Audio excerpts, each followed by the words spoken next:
chance to win £30,000 cash, our biggest cash prize to date. It's totally tax-free, which means you get to spend every single penny however you like. What plans would you make with an extra £30,000 cash in your bank account? Take your family on the ultimate holiday, buy that treat that's always seemed out of reach, or just put it in the bank for a later date. However you'd spend it, make sure you don't miss out. For another chance to win £30,000 in tax-free cash, text CASH to 63232. Text costs £2 plus one standard network rate message. You can enter online at gbnews.com/win. Entries cost £2.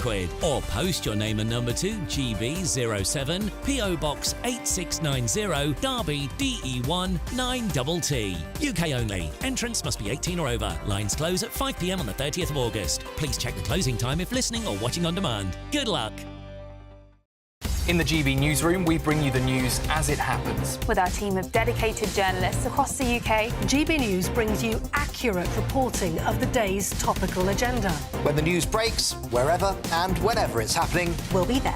This is GB News. the People's Channel. Britain's news channel. We're proud to be GB News, the People's Channel. And as you know, we always love to hear your views. Now, there's a new way of getting in touch with us at gbnews.com/your say. By commenting, you can be part of a live conversation and join our GB News community. You can even talk to me, Bev Turner, or any of the members of the GB News family.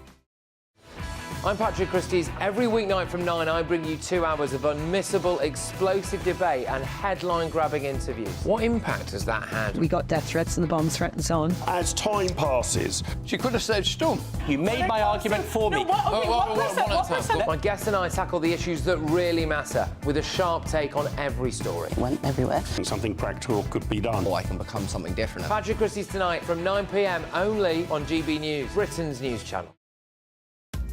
Are the newspapers getting you down? My wife didn't divorce me that month. Struggling to separate the wheat from the chaff? I know that it's a bit of a circus at the best of times.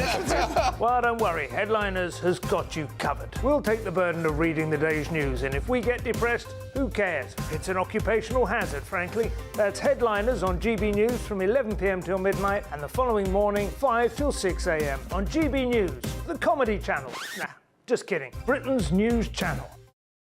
Join me, Neil Oliver, every Sunday night at 6 p.m. on GB News. And if an hour is not nearly enough for you, go to gbnews.com for special extended episodes online every Friday at 9 p.m, where we can truly get into the nitty-gritty of what's going on. GB News, Britain's news channel.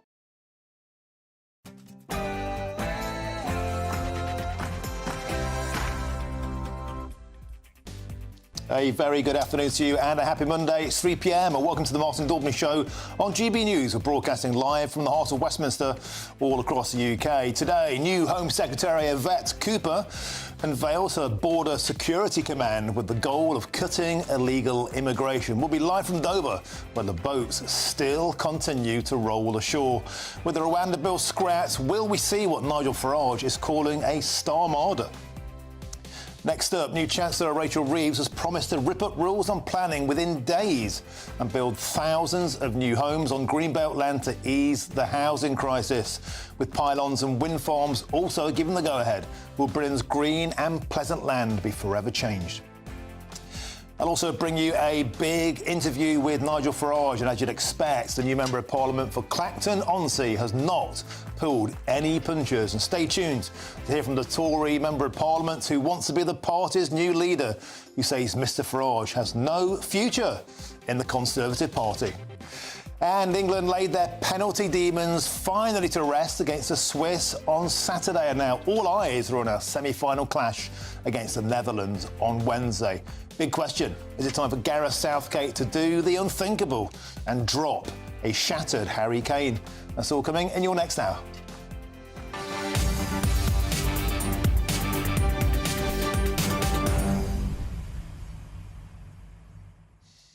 Welcome to the show. So we have a new Prime Minister, a new cabinet, a new change. Do you feel that the country has changed, or is everything still the same? Are we still facing the same old problems on immigration, on housing, on overcrowding in our prisons. And plus, England, wow, they finally did it.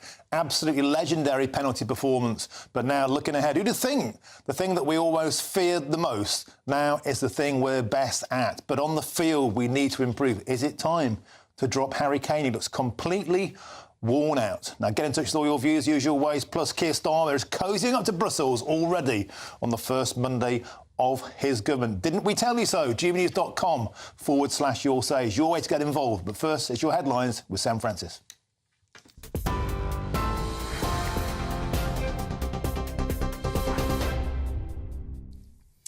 Very good afternoon to you. It's just after 3 o'clock. The top story from the newsroom this afternoon, and Downing Street has admitted the summer will be challenging for the new Labour government as the first boat of migrants since the general election has crossed the English Channel today.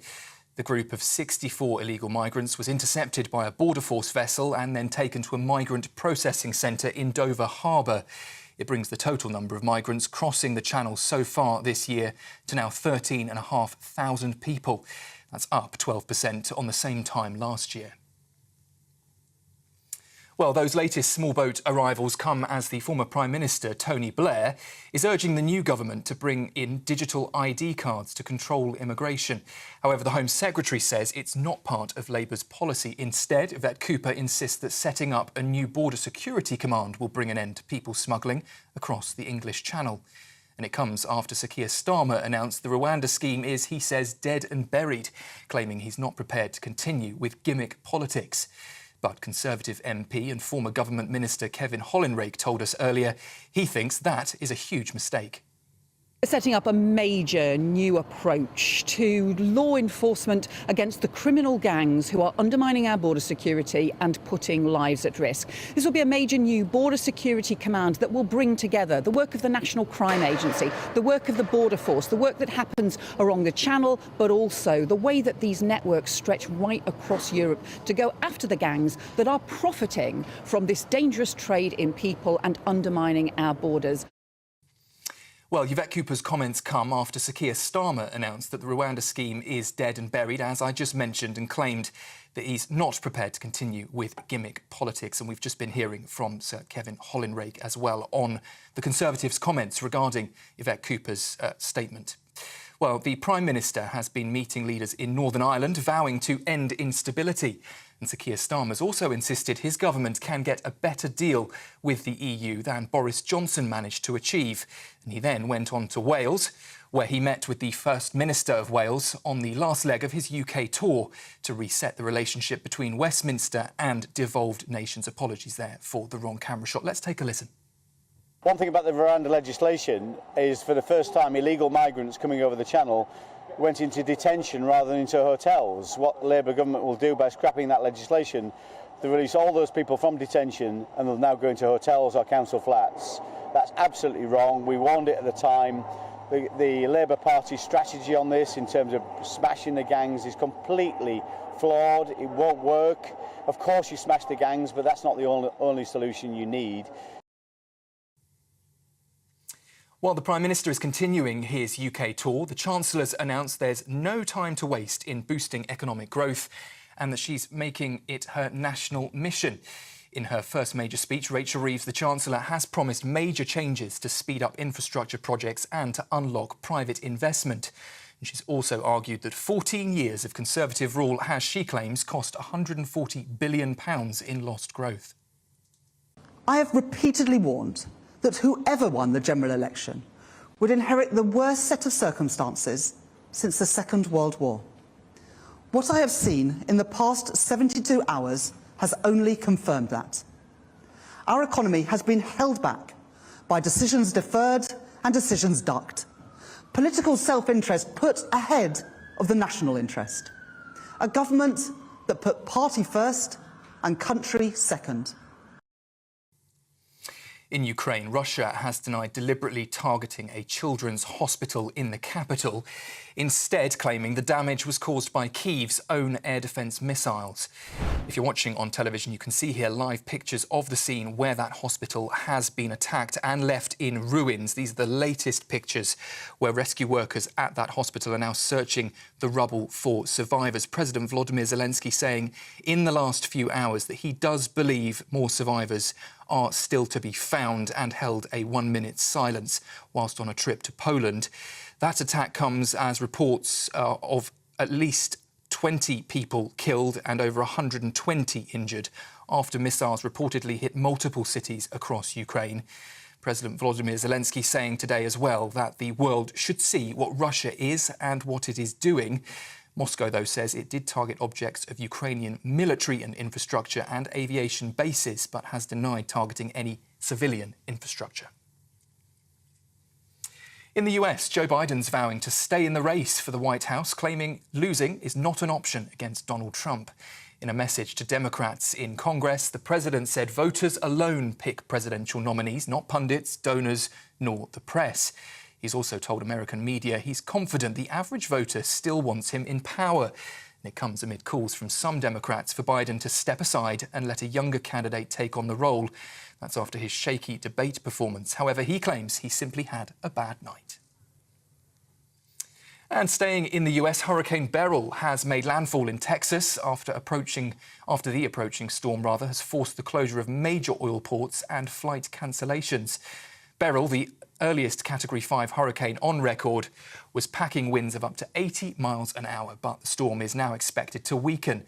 Last week, Beryl swept through Jamaica, Grenada, St Vincent and the Grenadines, toppling buildings and power lines and sadly killing at least 11 people.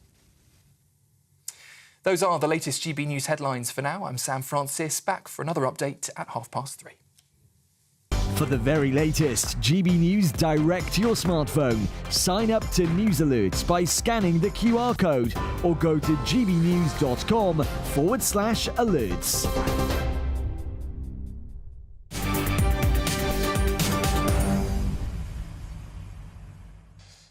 Thank you, Sam. Now we start with the Labour government's plans to tackle the migrant crisis. And if they needed reminding of the scale of the task facing them, well, they certainly got that today. GB News viewers can see the first illegal Channel migrants to arrive in the UK since Labour came into power last week. And let's cross now to Dover and speak to our Home and Security Editor, Mark White. Mark, welcome to the show. So, a new government, a new dawn, the same old problems. Yvette Cooper today vowing the Border Security Command will be a major step change in UK enforcement efforts. But, Mark, it appears the people smugglers didn't get the memo. They're still rolling in. Well, they are, and that's all to do really with the break in the weather. After a week of bad weather, conditions improved overnight, and that allowed the people smugglers to start pushing off the boats from the shores of France again. And just hours after that first boatload of 64 migrants crossed illegally and were picked up by Border Force and taken here to Dover, we can now confirm that a second small boat is attempting to make that crossing. That small boat is making slow progress, according to our sources. It might not make it to UK waters. Often they don't, but it's making its way slowly but surely towards that halfway point. If it does get there, it'll probably be into the evening, but it just shows you, as I say, the second that the weather conditions improve, and it's starting to bubble up a little bit in the channel at the moment, but when there are those breaks in the weather, that's when the people smugglers are pushing the boats out, irrespective of whatever government is in power at one time and says, just like the last government said, that they're going after the people smugglers, because that's exactly what Rishi Sunak's government and, of course, Liz Truss and Boris Johnson before them tried to do with smashing the people smuggling gangs, giving ever more money to the French to try to stop them launching from the beaches there in the first place. But you're right, Yvette Cooper today has said, Martin, that this new Border Security Command will work in a different way. There will be more resources.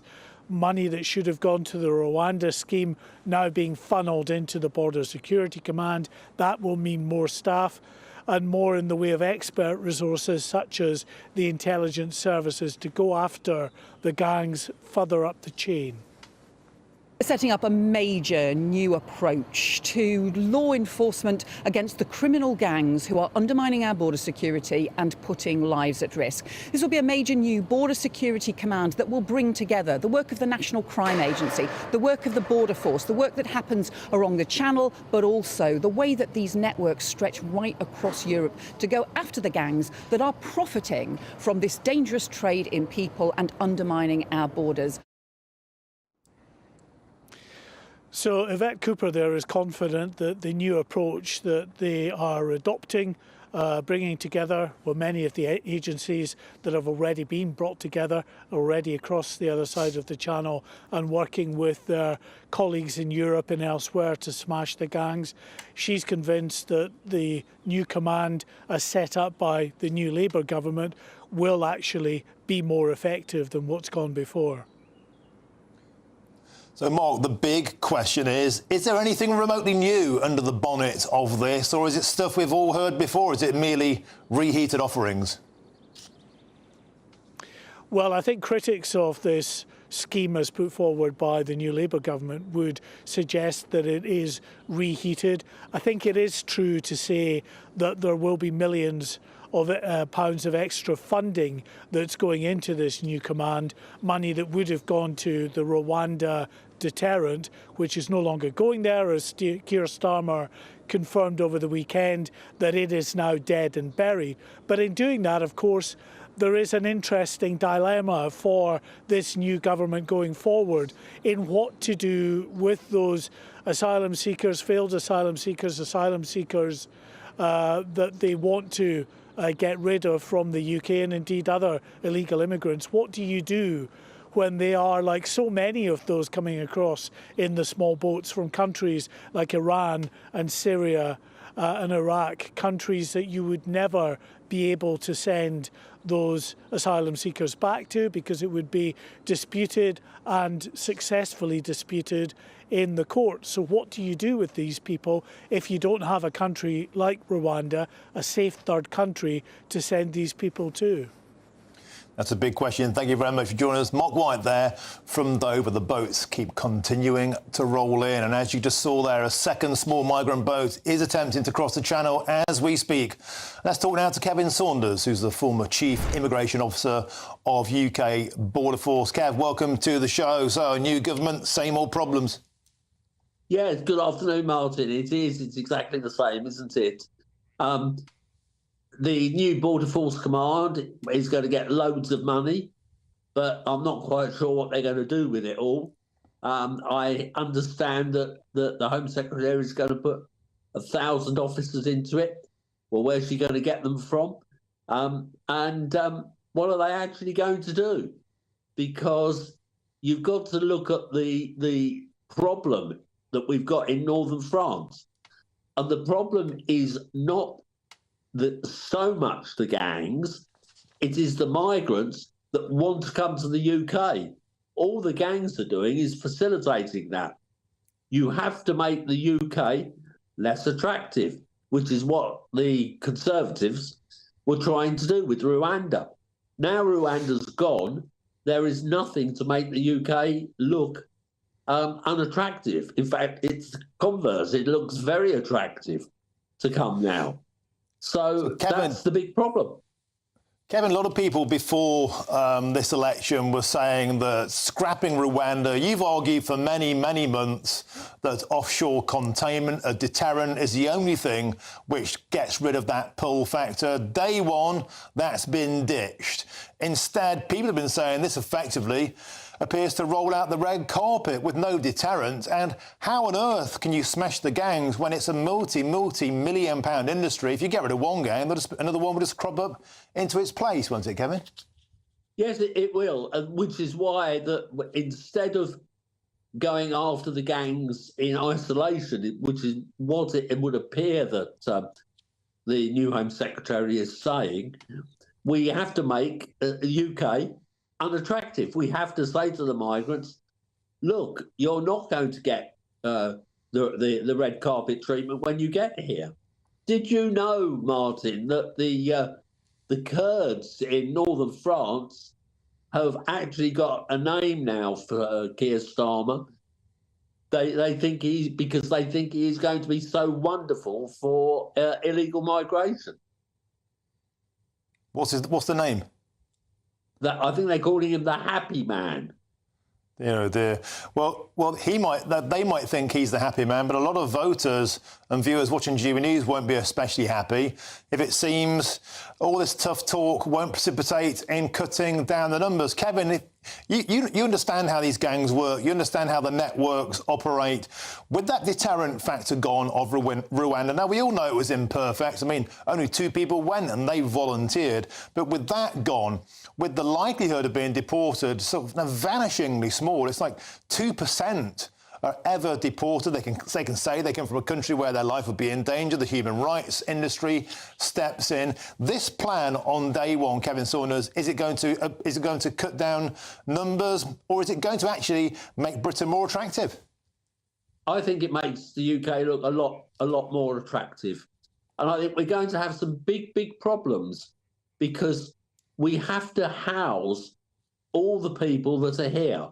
Now, I believe over the weekend that the Deputy Prime Minister said that they were going to be shared out across the UK to every single local authority. So everybody is going to get a bit of pain. But you've got an extra 52,000 people who are now going to be claiming asylum because Rwanda has been scrapped. So the 52,000 that were classed as illegal migrants and unable to claim because they arrived in an unregulated manner can now claim. Good news, isn't it? Yeah, and as you said, Kevin Saunders, Angela Rayner has said you're right, that every constituency will be expected to take its fair share. That's the kind of deal that the European Union has. They share their immigrants out across member states. And added to that, 1.5 million social houses will be built. But guess what? Asylum seekers will be legible for that. I put it to you again, Kevin Saunders, with offers like that on the table, do you expect to see numbers going down in terms of small boats any time soon? I don't think the numbers will go down, no. The numbers are bound to go up. The question is, how high will they go? And that's the next question. However, if the Home Secretary wants to do a deal with the French, if she wants to get over to Paris, have a chat to the French Minister of the Interior, persuade him to put the Gendarmerie Maritime onto the channel to stop the boats, we could get a little bit of a result. I mean, this one that Mark White was talking about a few minutes ago was actually escorted to the halfway point by a French vessel. Now, that cannot be right. Well, it happens every single day when sailing conditions allow, Kevin Saunders. And as for the gendarmes, I think they might need them on the streets of Paris. Bedlam in France at the moment. I don't suppose they'll particularly care about asylum seekers coming over the channel in ever greater numbers. Kevin Saunders, former Chief Immigration Officer of UK Border Force. Always an absolute pleasure having you on the show, my friend. Now, I've lots more on Labour's plan to tackle the migrant crisis throughout the show, and there's plenty of coverage on our website, gbnews.com, and you've helped to make it the fastest growing national news website in the country, so thank you very much. Now, brace yourself now, because it's time for the Great British Giveaway and your chance to win our biggest cash pot so far, an incredible £30,000, and it's totally tax-free, which means you get the lot to do whatever you like with. It's all up to you. Now, here's all the details that you'll need for a chance to become our next big winner. Summer could be a scorcher with your chance to win £30,000 cash, our biggest cash prize to date. It's totally tax-free, which means you get to spend every single penny however you like. What plans would you make with an extra £30,000 cash in your bank account? Take your family on the ultimate holiday, buy that treat that's always seemed out of reach, or just put it in the bank for a later date. However you'd spend it, make sure you don't miss out. For another chance to win £30,000 £1,000 in tax-free cash, text CASH to 63232. Text costs £2 plus one standard network rate message. You can enter online at gbnews.com/win. Entries cost £2. Or post your name and number to GB07 PO Box 8690 Derby DE1 9TT. UK only. Entrance must be 18 or over. Lines close at 5 p.m. on the 30th of August. Please check the closing time if listening or watching on demand. Good luck. Now, the new Chancellor, Rachel Reeves, has put the boot into the Tories today. She's claimed that the economy would have been £140 billion better off if it had grown as it should, with more money left for public services. Old Mother Hubbard has found the cupboard is bare. I'm Martin Daubney on GB News, Britain's news channel.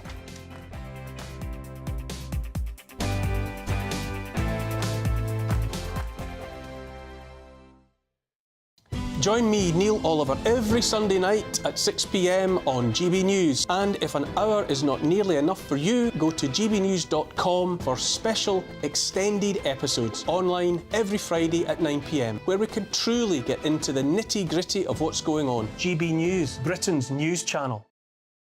In the GB newsroom, we bring you the news as it happens. With our team of dedicated journalists across the UK, GB News brings you accurate reporting of the day's topical agenda.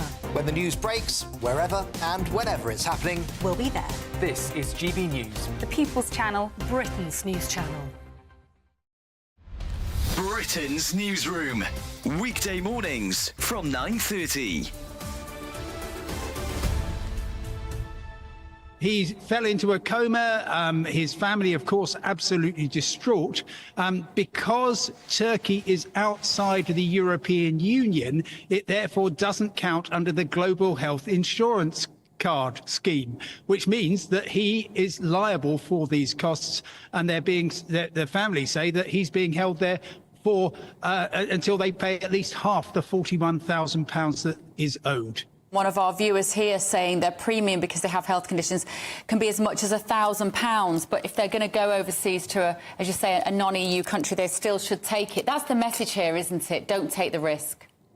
Absolutely. Now, if you do have lots of pre-existing medical conditions, or you're an older person, my lovely mother-in-law is going to be 95 this week. She's still travelling, but only within Europe. And only because the cost of insurance is going to be many times the cost of the trip. And she just thinks, OK, well, I'll get emergency medical treatment free if I'm in the European Union and I've got that GHIC card. But beyond that, absolutely not. It's not worth the risk. You have to have your card, do you, Simon, to get treatment within the EU? You should just apply for that online.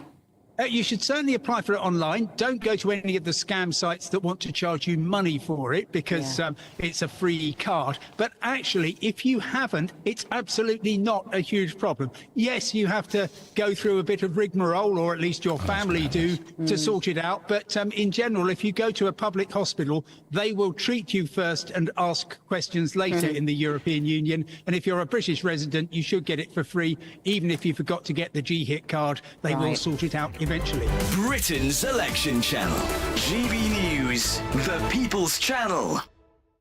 We're proud to be GB News, the People's Channel. And as you know, we always love to hear your views. Now, there's a new way of getting in touch with us at gbnews.com/your say. By commenting, you can be part of a live conversation and join our GB News community. You can even talk to me, Bev Turner, or any of the members of the GB News family.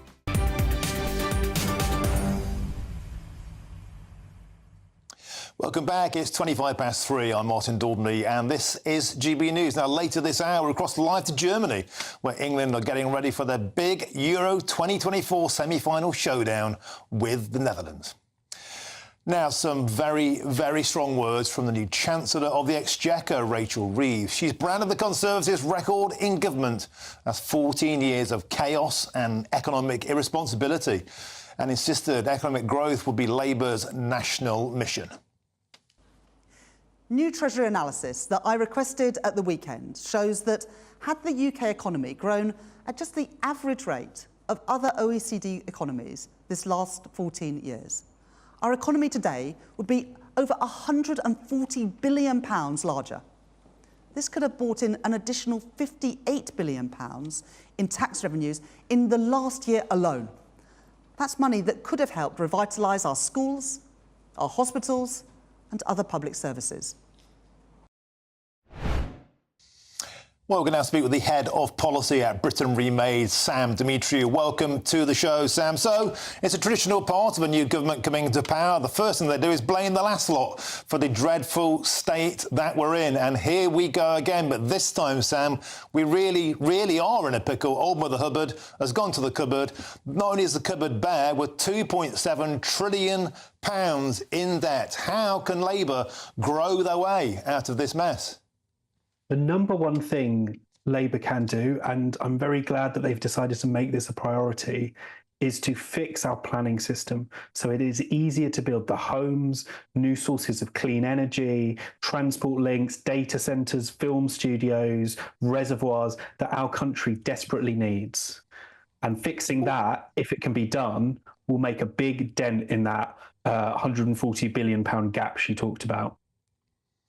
But where will the money come from for that? I mean, we don't have money to build houses. Is it going to be relying on private money to assist all the way along? Because at the moment, we just don't have any money left at all. Well, the great thing about planning reform is it's essentially free for the taxpayer. The problem is at the moment is we've made it too difficult for private businesses to invest in building homes, invest in building new factories, new sources of clean energy. So it's not a problem for the taxpayer if we make it easier to build these things. It really is. It's one of the rare free policies. Now, the reason why it hasn't been done in the past is because it's typically something that's quite contentious. There are a lot of people who object to development, and I'm not saying that those people should be ignored or their concerns shouldn't be addressed, but the problem is, for too long we've listened to their concerns, but we haven't listened to the concerns of the people who want cheaper bills, who want to see their rent go down, who want to get on the housing ladder one day. They've been forgotten about. So rebalancing the debate so that more projects can go ahead will help ordinary people. When you look at the basics of supply and demand, Sam, we can't build enough houses for the amount of people coming into Britain every year. Immigration is completely out of control. We need to build a city the size of a Newcastle and a Nottingham every year simply to cope with those who arrive, let alone to make them at all affordable. Isn't that the issue? Deal with the numbers coming in, then we wouldn't need to build as much and rents might come down. This is the basic case of there's too much demand. So population growth is definitely a factor in housing costs, but it's not the only factor. If you look at our failure to build, we were failing to build even when immigration was negative. And the problem is that it's not, one of the things is as people get richer over time, as they have more money, they tend to want to buy bigger homes. They tend to want more space and they tend to want to move to the places where the best job opportunities are. And that's adding as much pressure. So it's a factor, yes, but we need to build homes. Even if net migration was zero, we would still need to build millions of homes. Sam, do you think we're being softened up for inevitable tax rises? We're going to hear a lot about how the government's been left in a terrible position by the previous lot. There's no money left at all. Is all this just feathering the nest for, I'm afraid, is either austerity, which they can't do, they'd be absolutely hammered if they went down the George Osborne route, printing more money, which we know we can't do, there's no such thing as a free lunch, and the only other way is to raise taxes? So I think we definitely didn't get the debate we deserved during the election. No one was really frank about the state of the public finances. We knew in advance that we didn't have money to go. We needed a lot more money to invest in our public services, and we needed to bring down the tax burden. And that wasn't really discussed properly in the election debate. But it does also drive home the importance of focusing on these essentially free pro-growth reforms.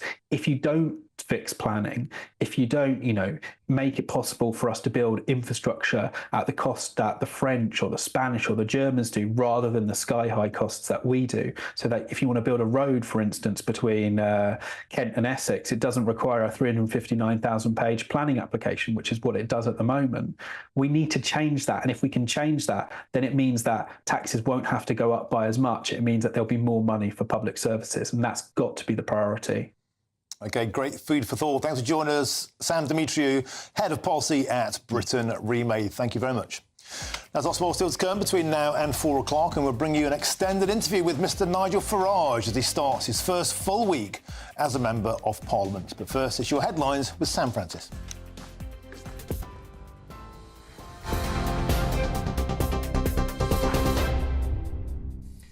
Martin, thank you very much, and good afternoon to you. It's just coming up to 32 minutes past 3, and the top story this afternoon, Downing Street has admitted that this summer will be challenging for the new Labour government as the first boat of migrants since the general election has crossed the Channel this morning. The group of 64 illegal migrants was intercepted by a Border Force vessel and taken to a migrant processing centre in the harbour of Dover.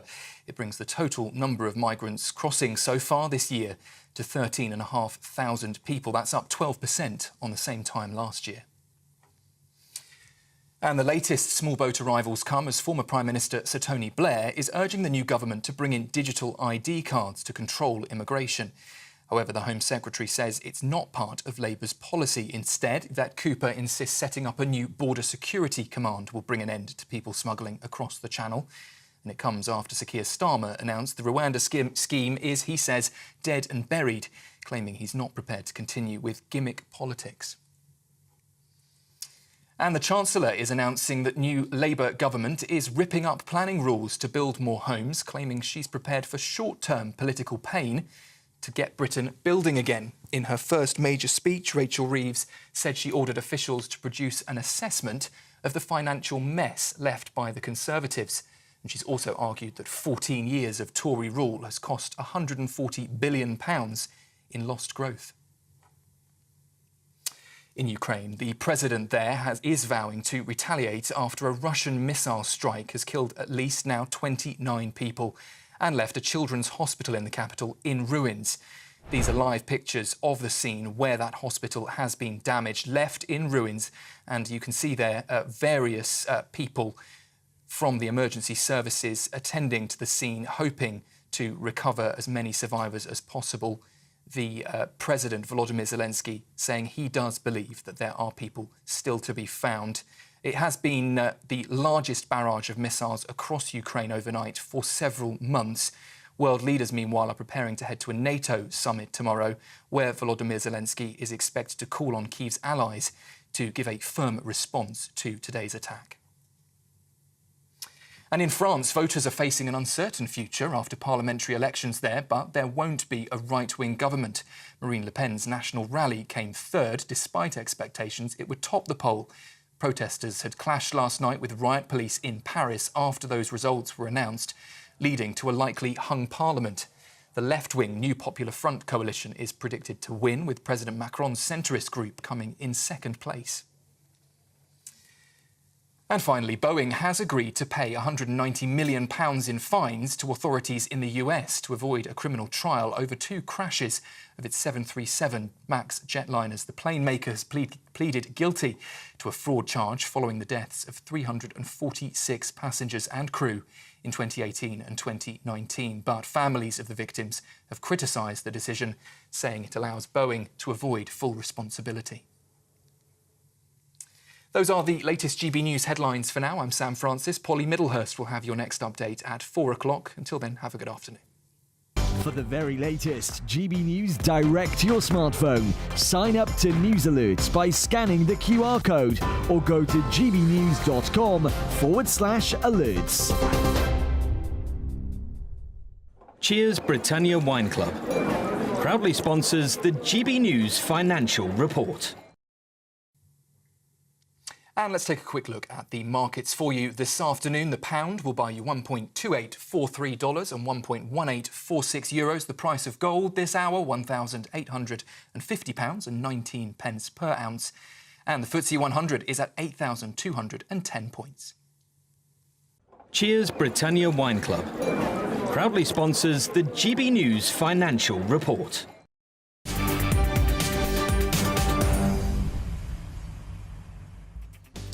Thank you, Stam. Now, stand by for our corking interview with Nigel Farage. And if you want to get in touch, simply go to gbnews.com/yoursay. I'll read out the best of your messages a little later in the show.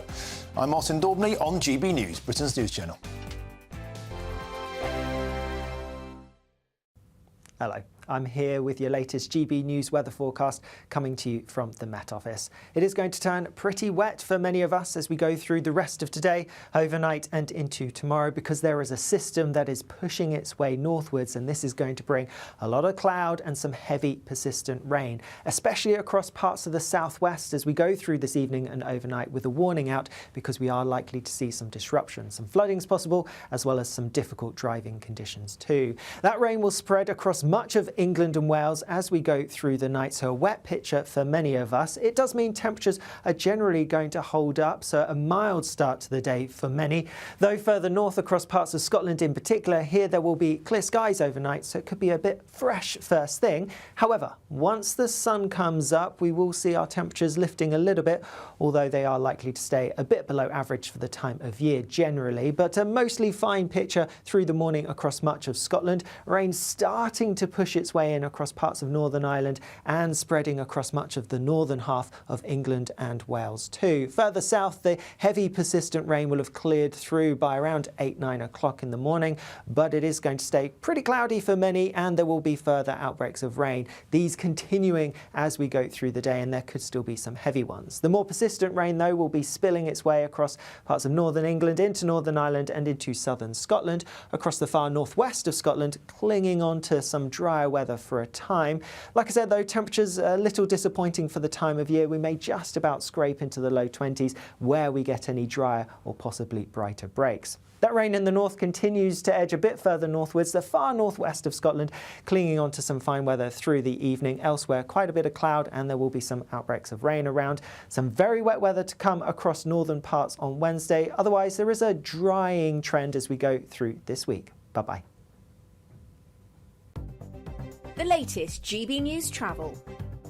Good afternoon, I'm Jules Buckley. Issues for the motorways in West Yorkshire this afternoon. Eastbound M62, 2 lanes are out around Rushworth Moor 22. Delays building due to a collision. There's one as well affecting the eastbound M621. All the traffic being held from Junction 5 towards Bell Island Road. At Junction 6, the northbound M1 is shut at Junction 10. That's the Luton Airport Spur Road. Big queues back before Hemel Hempstead at Junction 8. That's due to a collision. There's a breakdown anti-clock on the M25, a lane shut on the exit slip to come off at Lakeside Junction 30. That breakdown causing queues. A collision in the M25 roadworks clockwise, a lane shut slow going, Potters Bar 24 to 25 Enfield, and 2 lanes shut northbound for the M3 from 4 Camberley to Lightwater at 5 in the roadworks. A collision there getting recovered. You can stay up to date throughout the day by visiting our website gbnews.com.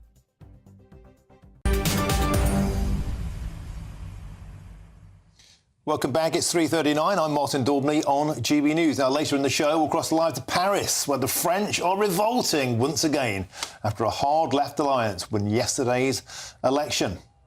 Now, as promised, to our big interview with Nigel Farage, and the Reform UK leader has been speaking to Charlie Peters, who joins me now in the studio in Westminster. Proper sit down with Nigel Farage.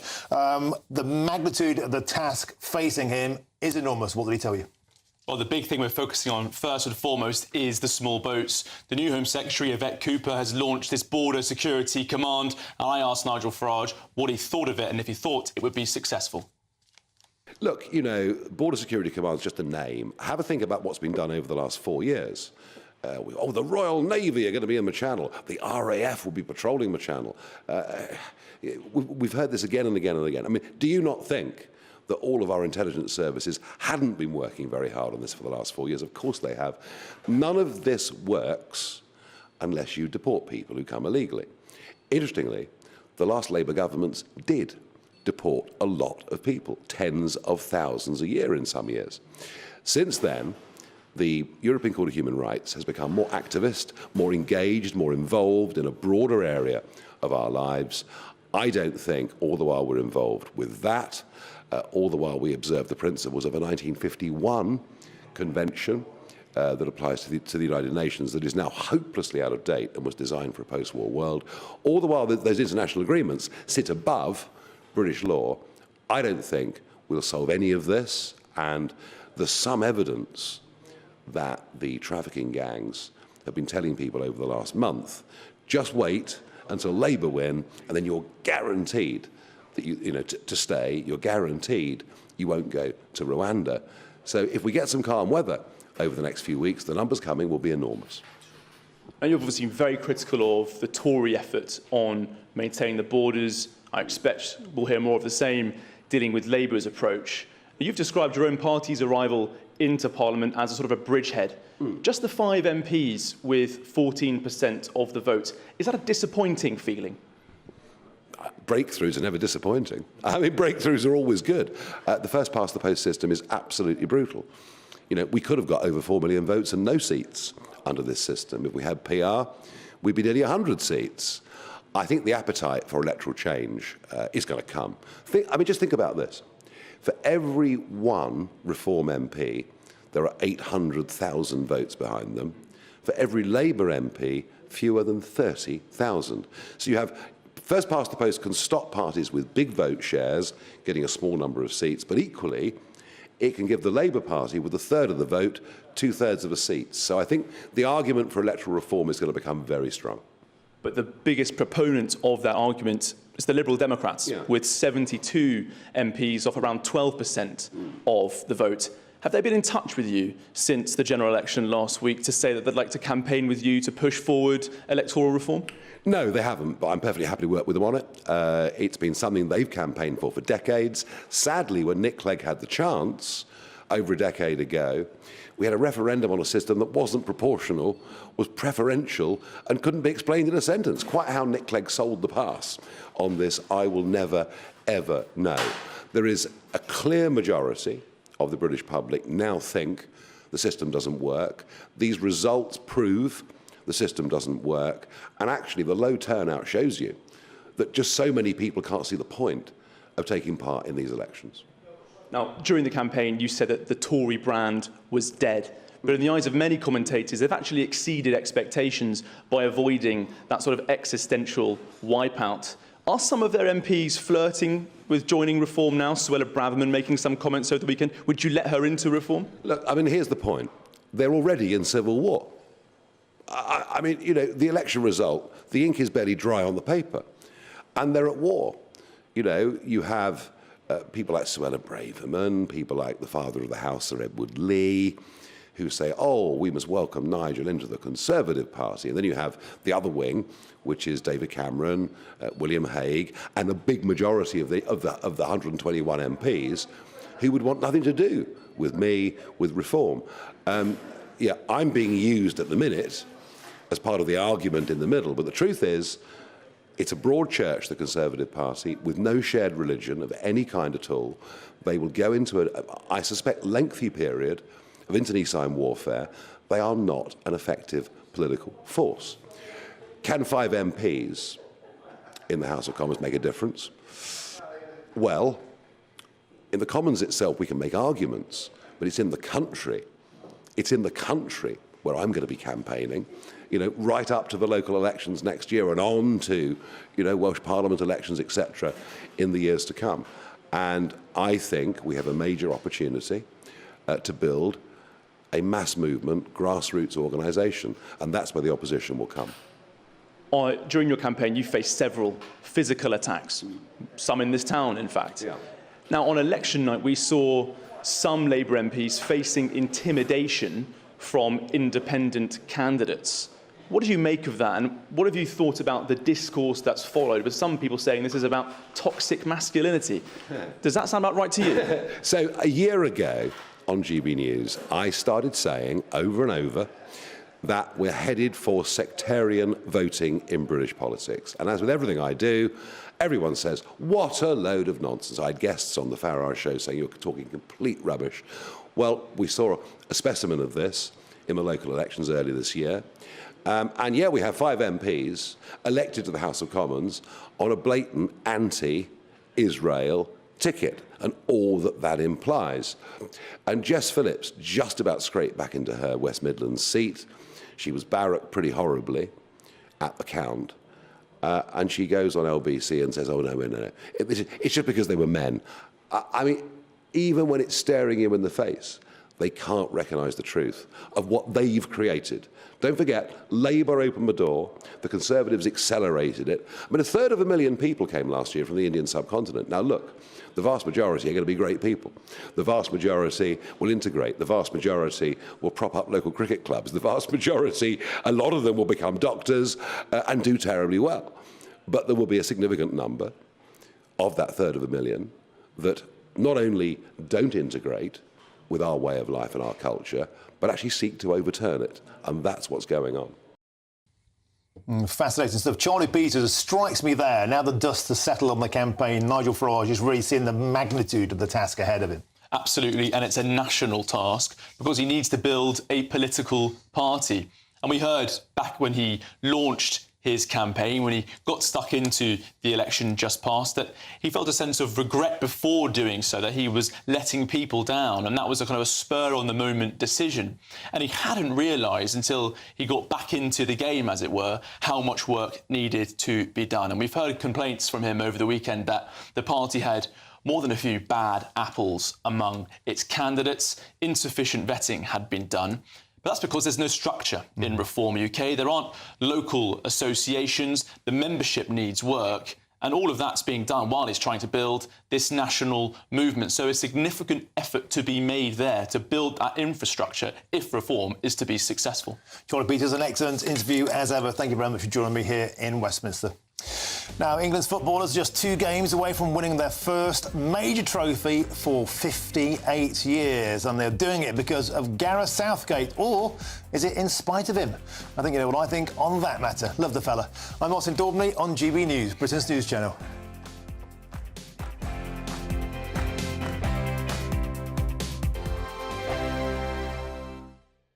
Patrick Christie's Tonight. Weekdays from 9 p.m. The mystery surrounding the disappearance of flight MH370 has perplexed the planet now for 10 years. But now all of a sudden researchers at Cardiff University have piped up and said, oh, we heard a beep. Aerospace engineer, founder of MH370search.com is Richard Godfrey. Richard, are we going to find this thing? The new research is much more thorough and gone in much more detail. It is picking up acoustic waves under the water. It's not conclusive, but it's a good step forward. Is this a cover-up job of epic proportions? Do you think something quite sinister happened to this plane? Because it is all very odd. I think you're right. It is all very odd. It is. We have a lot of data, but we don't have the final analysis, and we won't until we actually find the wreckage. The Indian Ocean is a huge place, 77 million square kilometres. When we find the plane, we can recover the flight data recorder, the cockpit voice recorder. We can learn a lot more. Do you think someone might have shot it down? No, the plane flew until it ran out of fuel. The plane was perfectly in working order. There was an active pilot right until the end. So my only theory at the moment is the captain of the plane actually committed a hijack of his own plane. But until we find it, we won't be able to prove that. We are potentially a step closer now to knowing and to one of the greatest mysteries of recent times anyway, finally being solved. There's aerospace engineer there, Richard Godfrey. Thank you. Britain's election channel, the People's Channel. In the GB newsroom, we bring you the news as it happens. With our team of dedicated journalists across the UK, GB News brings you accurate reporting of the day's topical agenda. When the news breaks, wherever and whenever it's happening, we'll be there. This is GB News, the People's Channel, Britain's news channel. Join me, Nana Okoye, for an informative, interactive news programme with a difference. It's fun. It's true. You're not wrong. No one will be cancelled. Lovely. Join me from 3 p.m. every weekend, only on GB News, Britain's news channel. Join me, Neil Oliver, every Sunday night at 6 p.m. on GB News. And if an hour is not nearly enough for you, go to gbnews.com for special extended episodes online every Friday at 9 p.m, where we can truly get into the nitty-gritty of what's going on. GB News, Britain's news channel. Welcome back. Time's 3:51. I'm Martin Daubney. This is GB News. Now, at 4 o'clock, I get reaction to Sir Keir Starmer's comment that Labour has already started to try to build closer ties with the European Union. Please don't tell me they're going to try and take us back to Brussels. Now, if you're anything like me, you spent much of Saturday biting your fingernails to the bone. But after 2 hours of torture, England finally did it. They booked their place in the semi-finals of Euro 2024 after they beat Switzerland on penalties. And as my senior producer, who's an Everton fan, hasn't stopped reminding me endlessly, goalkeeper Jordan Pickford was England's hero. They now play the Netherlands in Dortmund on Wednesday, and we can now cross there and speak to our man Jack Carson, who is on the ground. Jack, the mouth is watering. What a tantalising clash we have with the Netherlands coming up. Oh, yeah, definitely, Martin. I think it's going to be made even more tantalising by just how many fans are actually going to be in this city and arriving within the next 24 hours. 75,000, it's reported. Dutch fans are going to be in this city because, of course, the border with the Netherlands is only about an hour away here from Dortmund. So 75,000 fans are meant to be making the journey. Only 8,000 are meant to be able to get into the stadium. Have been allocated tickets by UEFA. 30,000 England fans are meant to be here as well. So it's going to be, the whole city is going to be a sea of white England fan shirts and orange Dutch fan shirts. But just really, how is Gareth Southgate going to set the team up? Of course, he went back to a back three, which we've not really seen since the last European Championships back, of course, when they were played in 2021. One of those key players in that tournament was Luke Shaw. He, after 139 days out, is back fit again. He made his appearance, of course, laid on in the quarter-final. He's been speaking at a press conference today. The last 4 months have been really tough. I think, obviously, at the start I was expected to come back a lot sooner, but, you know, I went through quite a few setbacks, to be honest, but I'm here now. Yeah, and it was really nice to get on the other night. I've been itching to get some minutes. It's been a long while, but yeah, no, really pleased that I was able to get on the pitch and get some minutes, and of course now. Luke Shaw speaking there about the journey that's taken for him to get back. Of course, Gareth Southgate risked taking him to the tournament in the first place, knowing that he wasn't fully fit going into the group games. You know, he's been very honest there about how there have been those setbacks, but certainly England looked more balanced when he came on. Of course, within that back five, we were able to get further up the pitch, but whether Gareth Southgate sticks to that system is the big question on Wednesday, because, of course, we don't want to be too open at the back with the likes of Cody Gakpo for the Netherlands, who, of course, is the joint top scorer in the tournament. So yeah, going to be a tough one Wednesday night, Martin. Yeah, Jack Carson, I can taste your excitement. Looking forward to it, mate. You have a great time out there and stay safe. Now, Labour have only been in power for a few days, and already Sir Keir Starmer has said they're trying to build closer ties with the European Union. It didn't take them long, did it? And call me Mystic Meg, but we've been saying this on GB News for some time. The Conservatives left the cat flap unscrewed to Brussels. Is Sir Keir Starmer about to unscrew it? We'll talk about that next. I'm Martin Daubney on GB News, Britain's news channel. Now, your weather with Alex Burker.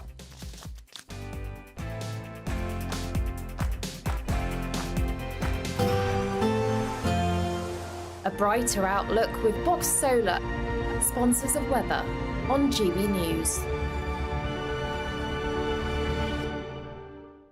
Hello. I'm here with your latest GB News weather forecast coming to you from the Met Office. It is going to turn pretty wet for many of us as we go through the rest of today, overnight and into tomorrow, because there is a system that is pushing its way northwards, and this is going to bring a lot of cloud and some heavy persistent rain, especially across parts of the southwest as we go through this evening and overnight, with a warning out because we are likely to see some disruption. Some flooding's possible, as well as some difficult driving conditions too. That rain will spread across much of England and Wales as we go through the night, so a wet picture for many of us. It does mean temperatures are generally going to hold up, so a mild start to the day for many. Though further north across parts of Scotland in particular, here there will be clear skies overnight, so it could be a bit fresh first thing. However, once the sun comes up, we will see our temperatures lifting a little bit, although they are likely to stay a bit below average for the time of year generally. But a mostly fine picture through the morning across much of Scotland. Rain starting to push its way in across parts of Northern Ireland and spreading across much of the northern half of England and Wales too. Further south, the heavy persistent rain will have cleared through by around 8-9 o'clock in the morning, but it is going to stay pretty cloudy for many, and there will be further outbreaks of rain, these continuing as we go through the day, and there could still be some heavy ones. The more persistent rain though will be spilling its way across parts of northern England into Northern Ireland and into southern Scotland, across the far northwest of Scotland, clinging on to some drier weather for a time. Like I said though, temperatures a little disappointing for the time of year. We may just about scrape into the low 20s where we get any drier or possibly brighter breaks. That rain in the north continues to edge a bit further northwards, the far northwest of Scotland, clinging on to some fine weather through the evening. Elsewhere, quite a bit of cloud, and there will be some outbreaks of rain around. Some very wet weather to come across northern parts on Wednesday. Otherwise, there is a drying trend as we go through this week. Bye-bye. That warm feeling inside. From Boxed Boilers, sponsors of weather on GB News.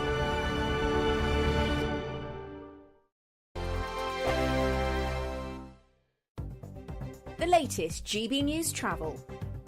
Good afternoon. Hello again. I'm Jules Buckley. Let's go to the M74 south of Glasgow, southbound junction 1A, where the exit slip there is partially blocked. We are seeing delays building. It's at the scene of a collision. Now, the northbound M6 slow going, a 3-mile queue for a broken down van. So the outside lanes combed off, Standish 27 up toward Leyland junction 28 this afternoon. On the northbound side of the M1, still queuing up towards the Luton Airport, Spiro junction 10. Heavy in patches back to Redbourne at 9. But better news, all lanes now back open, follows an earlier collision there. And as you make your way away from Southampton, the westbound side of the A31, but that's closed from the Cadnam turn off junction 1, the M27, through towards the Castle Malwood turn off of the A31, closed and queuing, a collision there being recovered. Traffic at a stand. You can stay up to date throughout the day by visiting our website, gbnews.com. £30,000 in cash has to be won. It's our biggest cash prize so far, and it could be yours. Phil was the winner. Listen to what he says about winning the Great British Giveaway. Hi, my name's Phil Cox. I just looked at my account and thought, oh my God, yeah, it's true, it's gone into my account. And if I can win it, anybody can win it. The next big winner could be you, with an extra £30,000 cash in your bank. For another chance to win £30,000 in tax-free cash, text CASH to 63232. Text costs £2 plus one standard network rate message. You can enter online at gbnews.com/win. Entries cost £2. Or post your name and number to GB07 PO Box 8690 Derby DE1 9TT. UK only. Entrance must be 18 or over. Lines close at 5 p.m. on the 30th of August. Please check the closing time if listening or watching on demand. Good luck. I'm Patrick Christie's. Every weeknight from 9, I bring you 2 hours of unmissable, explosive debate and headline-grabbing interviews. What impact has that had? We got death threats and the bomb threat and so on. As time passes, she could have said Scone. You made my argument for me. My guest and I tackle the issues that really matter with a sharp take on every story. Went everywhere. Something practical could be done. Or I can become something different. Patrick Christie's tonight from 9 p.m. only on GB News, Britain's news channel. Hi there, I'm Michelle Dewberry, and I'm going to take a second to tell you all about my show, Dubes & Co. We start off with the issues of the day. We then bring in both sides of the arguments. We get rid of the disrespect, and then you throw me into the mix. And trust me, I'll tell it exactly how it is. And then, of course, the magic ingredient, you at home. We mix it all together, and what have we got? In my opinion, the best debate show in town. Monday to Friday, 6 till 7 on GB News, Britain's news channel.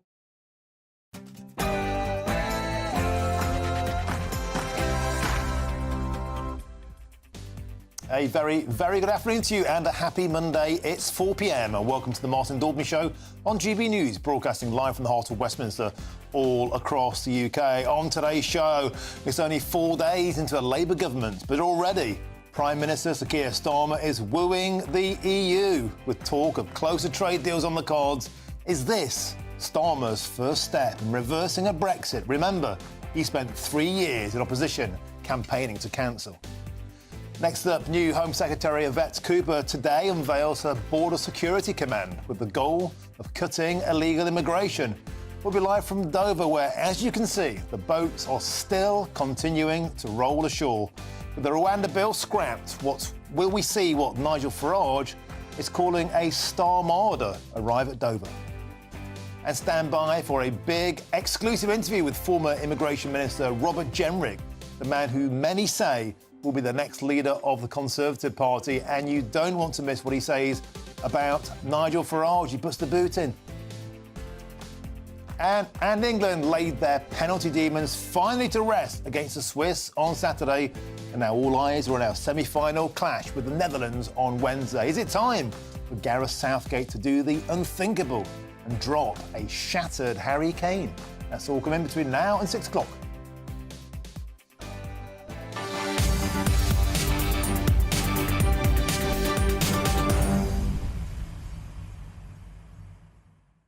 Welcome to the show. Always a delight to have your company. So, a new week, a new dawn, a new Prime Minister, a new Cabinet, a new start. But the same old problems. The Labour Party realised today, despite announcing their tough crackdown on illegal immigration, the boats simply continue to roll ashore. It's almost like the people smugglers didn't get the memo. And with the Rwanda bill cancelled, are we going to see more and more arriving on our shores? And do you trust Sir Keir Starmer on Brexit? Again, the first Monday of a new parliament, and he's already flashing his garter to Germany, to Ireland, to Brussels. Do you think, inexorably, we're going to be clawing back into the European Union? Death by 1,000 treaties. Get in touch the usual ways, gbnews.com/your say. But now it's your headlines, and it's Polly Middlehurst.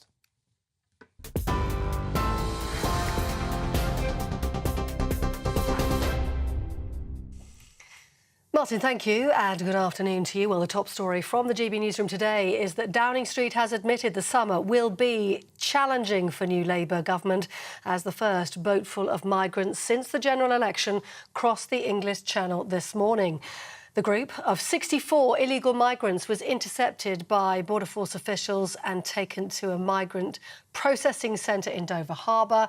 And then this afternoon, another boat was seen attempting to make the crossing as well from France. That brings the total number of illegal migrants crossing to the UK so far this year to more than 13,000. That's up 12% on the same time last year. Well, the latest small boat arrivals come as the former Prime Minister, Sir Tony Blair, is urging the new Labour government to bring in digital ID cards to control immigration. However, the Home Secretary says it's not part of Labour's policy. Instead, Yvette Cooper insists setting up a new Border Security Command will bring an end to people smuggling across the Channel.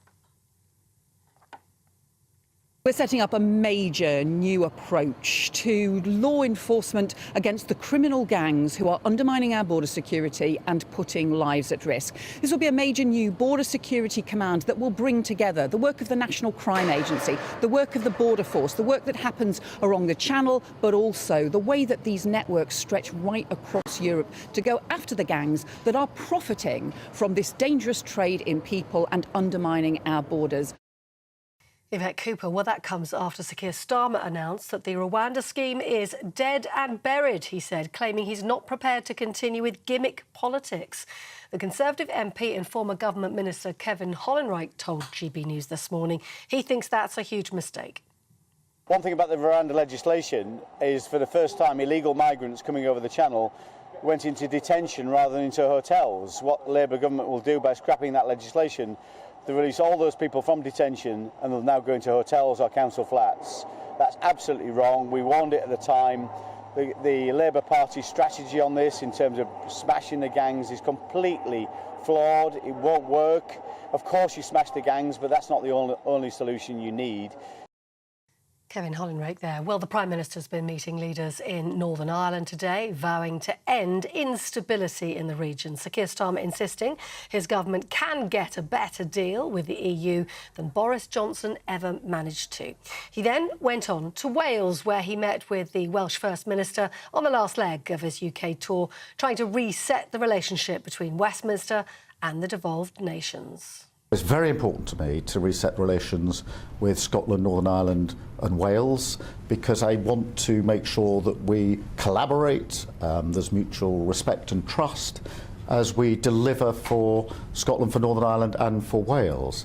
Here in Wales, it's particularly important because what I said before the election is that a Labour government would be a game changer because you would have a UK government working with the Welsh government delivering for Wales rather than the conflict that I think we've seen too much of over the last 14 years. Sir Keir Starmer. Well, the other big news today, of course, the new Chancellor setting out her agenda this morning and announcing there's no time to waste in boosting economic growth and saying she's making it her national mission. It was her first major speech, and Rachel Reeves promised major changes to speed up infrastructure projects and unlock private investment. She also argued 14 years of Conservative rule had cost the country £140 billion in lost growth.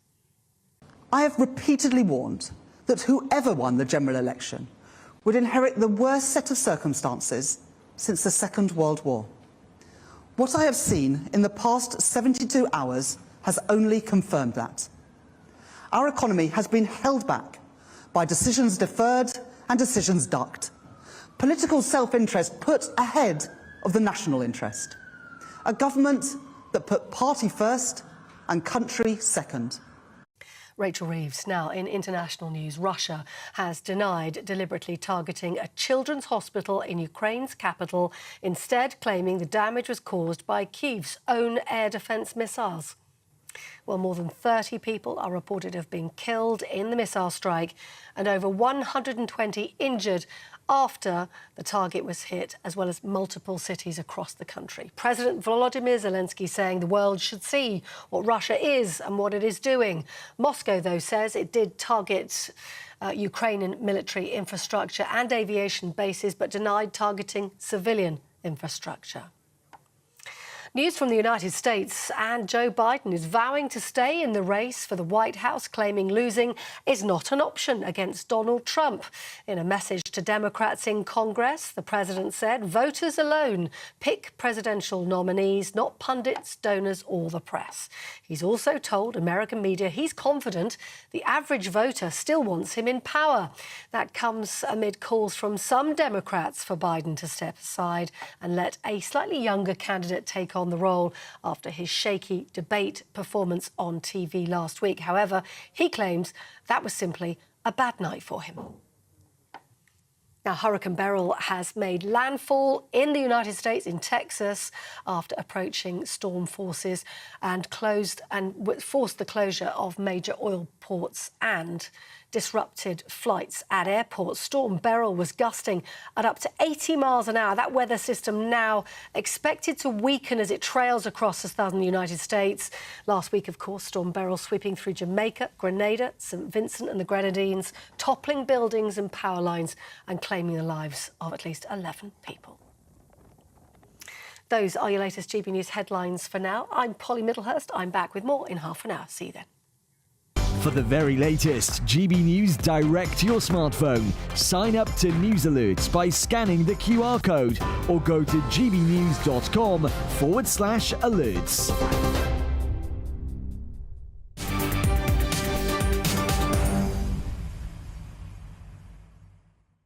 Thank you, Polly. Now we start this hour with changes to the UK's relationship with Europe. And Labour say they're already starting to work. Olivia, let's go to Olivia Utley. Olivia, so tell us about the plan. So David Lammy has been doing this tour of various countries in Europe, Poland, Sweden, and he's talking about resetting the relationship with the EU. Now, the Labour Party have said over and over again during the campaign that they have no plans to rejoin the customs union or rejoin the EU in general. But it does sound a little bit as though David Lammy is keen on some sort of partnership with the EU, whether that would be making specific deals, possibly in the chemical sector and in the veterinary sector as well. The EU have said that they are not interested in reopening the negotiation with Britain.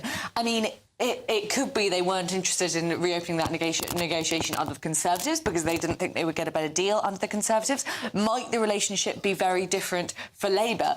Either way, I think it'll have Brexiteers getting very, very worried indeed. And let's not forget, of course, that a lot of Brexiteers are Labour voters, so they won't be happy at all about this. Lots of these places in the Red Wall area, which were lost by Labour in 2019 and won by Labour, lost by Labour in 2019 to Boris Johnson's Conservatives and then won in 2024 by Labour. Those are Brexity seats, if that's an adjective I can use. How will they feel about the idea of David Lammy resetting relationships with the EU?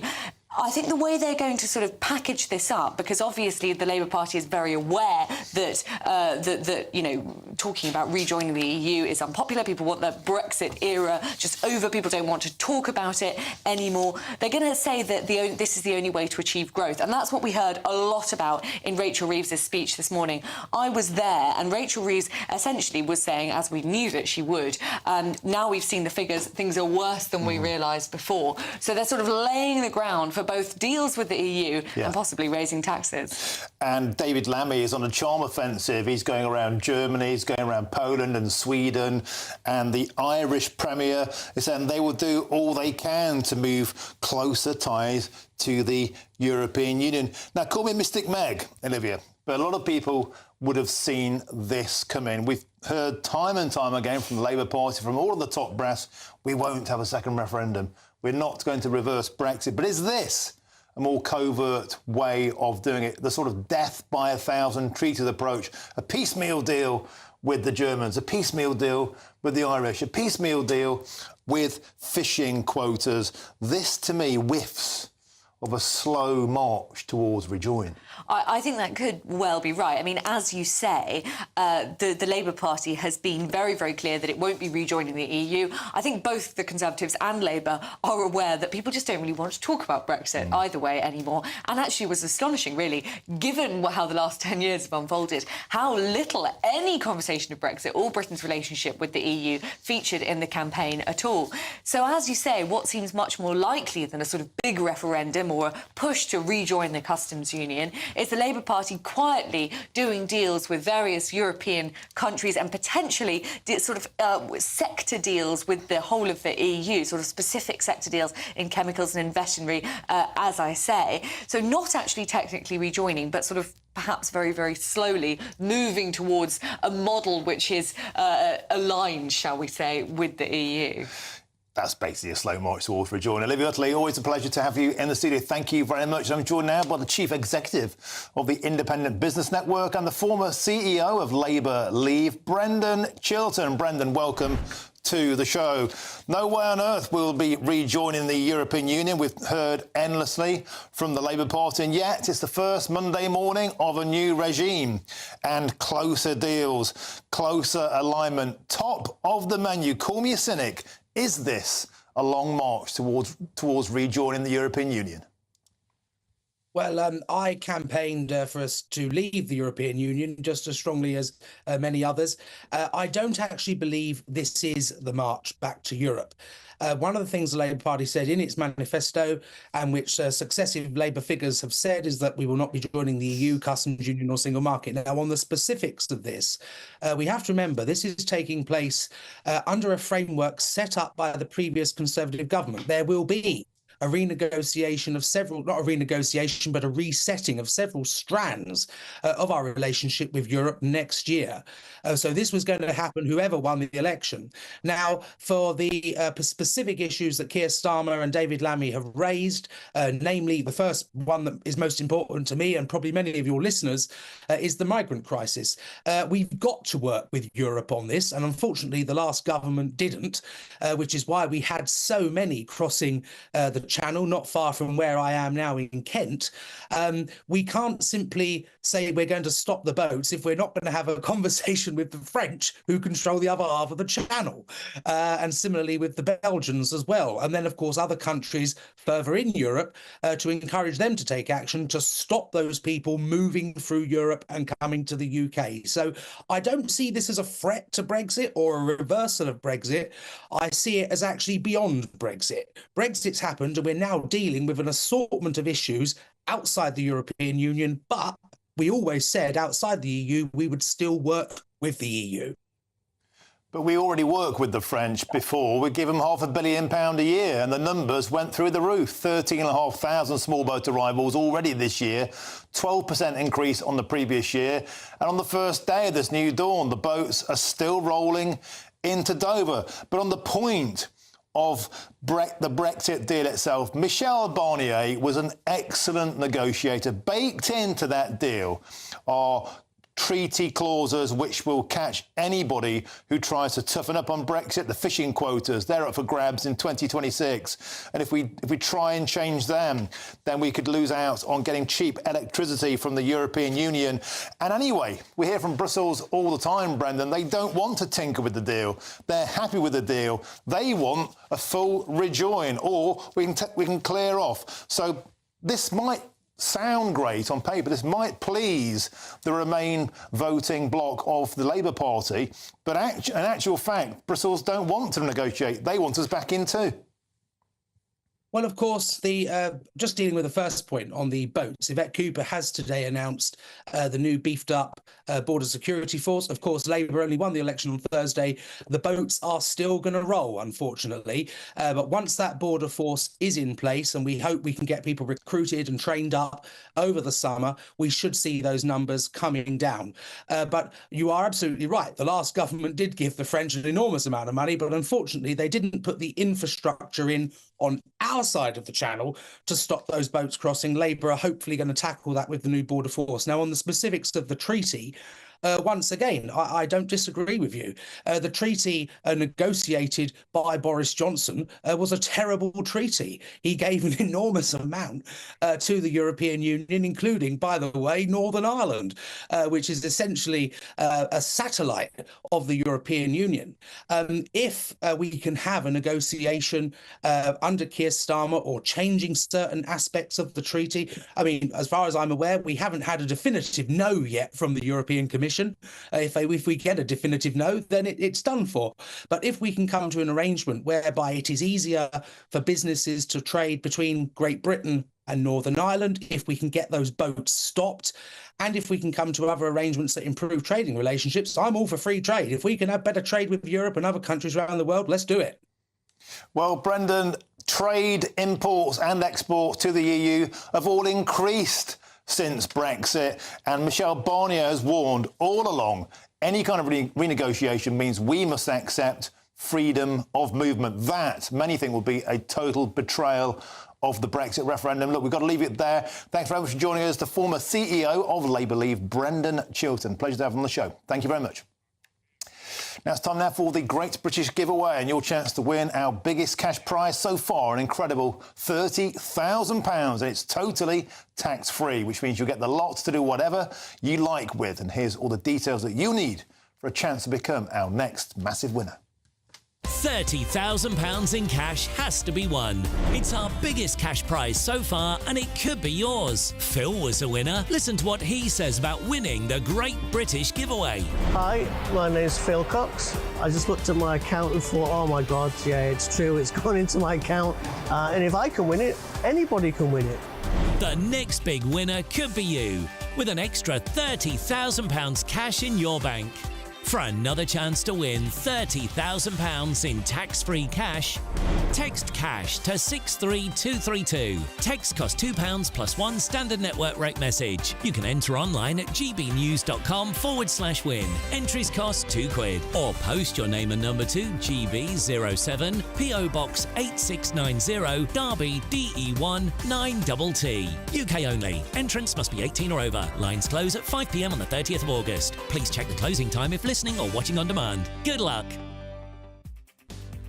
Well, we're exclusively revealed on GB News how a second migrant boat is now attempting to cross the channel. It's all part of the first illegal arrival since the Labour Party came to power. Can Sir Keir Starmer ever stop the boats? I'm Martin Daubney on GB News, Britain's news channel.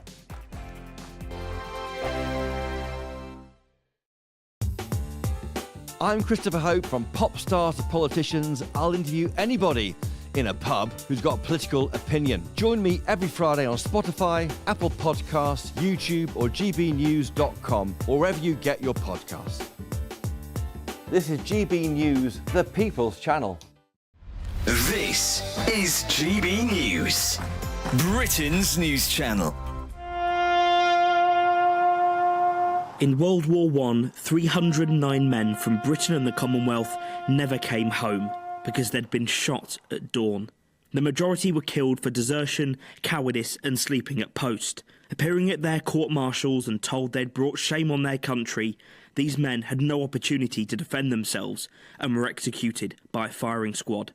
The National Memorial Arboretum launched a fundraising campaign to restore the memorial, which has stood for more than 20 years. Thank you to your viewers for their support for the fundraising campaign, and thanks to the generosity of so many people, we've been able to replace all 309 of the posts that represent those young men that were shot in the First World War. Restoration of this really precious memorial. The centrepiece of the memorial is the young soldier, blindfolded and facing his execution.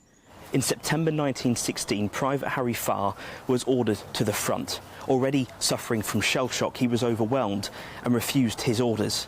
He was court-martialed, and in a trial lasting only 20 minutes, he was sentenced to death. On the day of his execution, he faced the firing squad without a blindfold. Janet Booth is Private Farr's granddaughter and was part of the public campaign to have those who were shot at dawn officially pardoned. When I asked my gran, do you know where I could find Harry's grave? And she looked at my mother, and there was this sort of look between them, and then she said, well, he hasn't got a grave because they didn't warrant, he deserved one because he was shot as a coward and had let his country down. We can come here as a family and pay our respects to him, and also for all the other families, it's somewhere to come and remember their loved ones. The People's Channel. Join me, Nana Akwe, for an informative, interactive news programme with a difference. It's fun. It's true. You're not wrong. No one will be cancelled. Lovely.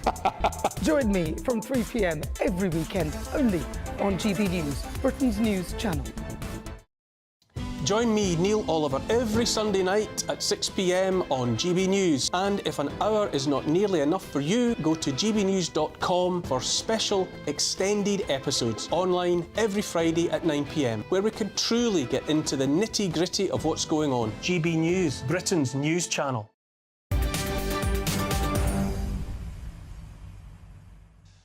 Welcome back. Your time is 4:23. I'm Martin Daubney. This is GB News. Now, later in the show, we'll cross live to Paris, where the French, as you can see, are revolting again after a hard-left alliance won yesterday's election there.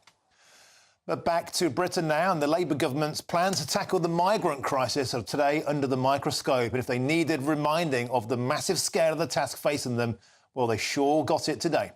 GB News viewers can see the first illegal channels migrants to arrive in the UK since the Labour Party came to power last week. And let's cross live now to Dover and speak to our Home and Security Editor, Mark White. Mark, welcome to the show. So Yvette Cooper's shiny new policy, the Border Security Command, will be a major step change in UK enforcement efforts. Mark, 2 boats have now rolled in. It seemed the people smugglers, they didn't get the memo. Yeah, the first of those boats entered into UK waters at 10:30 this morning, and shortly afterwards it was intercepted by the Border Force catamaran Hurricane, and then those migrants, 64, our producer counted, arrived here at Dover Harbour and then were offloaded for initial processing at the Border Force Processing Centre here at Dover Harbour, and now we're getting word that a second small boat is in the channel making very slow progress. It might not make the line, some of them don't, but it's trying to get to UK waters, and of course it knows, the people smugglers know, if they get to that halfway point, then they'll be picked up by either Border Force or a lifeboat. Now, it will be interesting to see, I think, Martin, what is going to unfold in the weeks and months ahead as we get right into the summer and more days of being flat calm than bad weather as we've had over recent weeks. And if we get bumper numbers of migrants arriving illegally in the UK still coming in a few months from now, it's going to be quite difficult, I think, for Keir Starmer and for Yvette Cooper, the new Home Secretary, to argue that this policy of not having a deterrent like Rwanda and instead just going after the people smugglers to try to smash them is the right policy. But having said that, Yvette Cooper this morning, she said that she believes that this approach, this new Border Security Command, is the right approach. Setting up a major new approach to law enforcement against the criminal gangs who are undermining our border security and putting lives at risk. This will be a major new Border Security Command that will bring together the work of the National Crime Agency, the work of the Border Force, the work that happens along the Channel, but also the way that these networks stretch right across Europe to go after the gangs that are profiting from this dangerous trade in people and undermining our borders. Well, that first group of Channel migrants have now been taken away from Dover Harbour, taken just down the road to the main processing centre at Manston. After that more detailed processing has taken place, they'll then go out to accommodation. And what will be interesting to see is in the weeks and months ahead what happens with the accommodation, because you've got Yvette Cooper and Keir Starmer saying quite vehemently in the run-up to the election that they were not going to send people out to hotels anymore costing £8 million a day, that they're going to look for alternatives. Well, let's see what the alternatives are. Thank you, Mark White, live from Dover. A brand new government, a brand new policy, the same old problems. Thank you very much for joining us, Mark White. Now, joining me now is Henry Bolton, the international security and border control expert. Henry, welcome to the show. So, it's the first Monday of a new government. We have a new policy in place, the Border Security Command. Do you have any faith that it will deliver on its promise? Not particularly, Martin. The detail is important in this. And what's been happening up till now is the National Crime Agency Border Policing Command has been liaising with Interpol, liaising with European police forces and so on to try and crack down on organised criminals smuggling people to the UK, but within the European Union. What I would like to see is that projected beyond the European Union to North Africa and so on, to Turkey, because that's where the real work needs to happen. We need to prevent them getting to the European Union in the first place. The other thing that I'm not quite sure about on this is, what is their answer? What is Labour's answer? It's slightly different elements of it, but to the Rwanda deterrent being taken away. Let me explain. The real key thing for Rwanda was that it was a solution for the people who come across on boats who have originated in Iran, in Syria, in Afghanistan, in places like that, that we have no access to and are not going to be able to return them to. So Rwanda was an alternative. Instead of sending them back to Afghanistan, which we couldn't do, we could send them to Rwanda. Well, what are we going to do with those people now?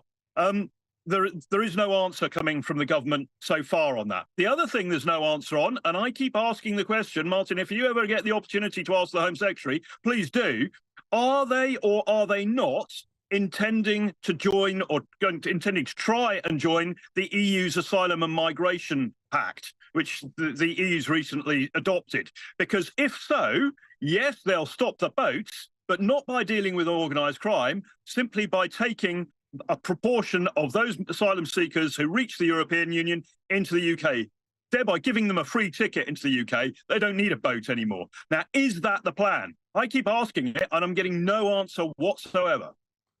Well, it's funny you should mention that, Henry, because also on this Monday morning, there are talks about closer ties with Brussels, closer ties with the EU. And you're dead right, Henry. Michel Barnier has repeatedly said you cannot cherry pick. If you want extra help, then you will have to have free movement and take your quota.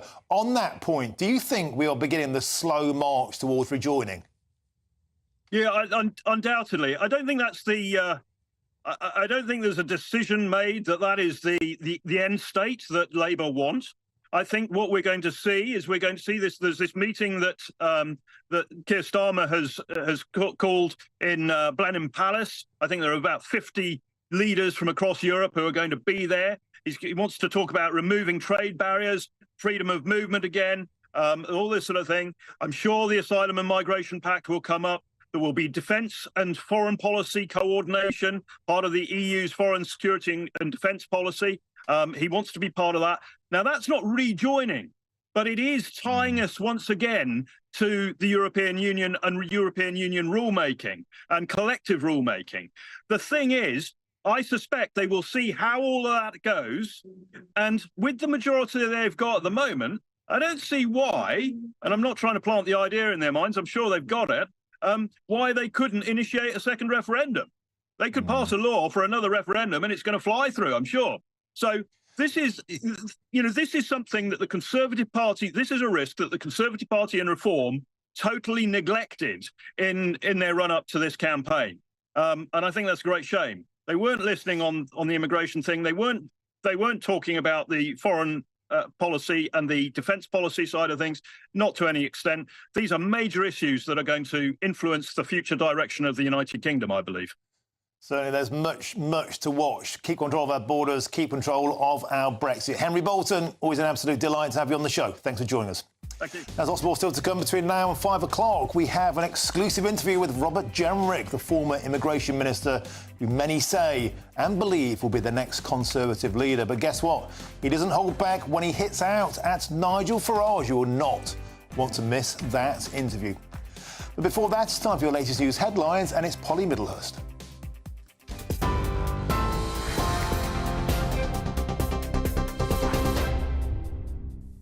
The headlines this hour: Downing Street's admitted the summer will be challenging for the new Labour government as the first boat of migrants since the general election crossed the English Channel this morning. The group of 64 illegal migrants was intercepted by Border Force officials and taken to a migrant processing centre in Dover Harbour.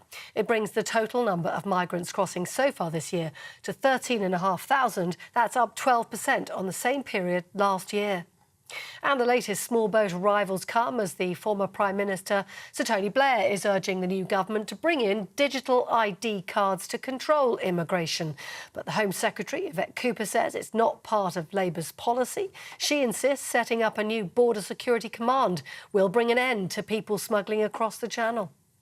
And the Chancellor's announced the new Labour government is ripping up planning rules to build more homes, claiming she's prepared for short-term political pain to get Britain building again. It was her first major speech as Chancellor, and Rachel Reeves said she's ordered officials to produce an assessment of the financial mess, she called it, left by the Conservatives. She's also argued that 14 years of Conservative rule had cost the country £140 billion in lost growth.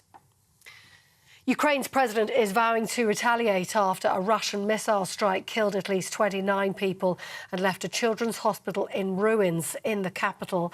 That's after Russia launched its biggest barrage of missiles across Ukraine for several months. Meanwhile, world leaders are preparing to head to a NATO summit tomorrow, where Volodymyr Zelensky will call on Kyiv's allies to give a firm response to today's attack. And in France, voters are adjusting to their new future after parliamentary elections. There won't be a right-wing government there. Marine Le Pen's national rally came third, despite expectations it would top the poll. Protesters clashed with riot police in Paris after the results were announced, leading to a likely hung parliament. The left-wing New Popular Front coalition predicted to win, with President Macron's centrist government in second place. Those are the latest GB News headlines for now. More in half an hour. For the very latest GB News direct to your smartphone, sign up to News Alerts by scanning the QR code or go to gbnews.com/alerts. Cheers Britannia Wine Club proudly sponsors the GB News Financial Report. Quick look at the markets for you, and the pound buying you $1.2831 and €1.1844 euros. The price of gold is £1,850 and 16 pence an ounce, and the FTSE 100 is currently standing at 8,200 points. Cheers Britannia Wine Club proudly sponsors the GB News Financial Report.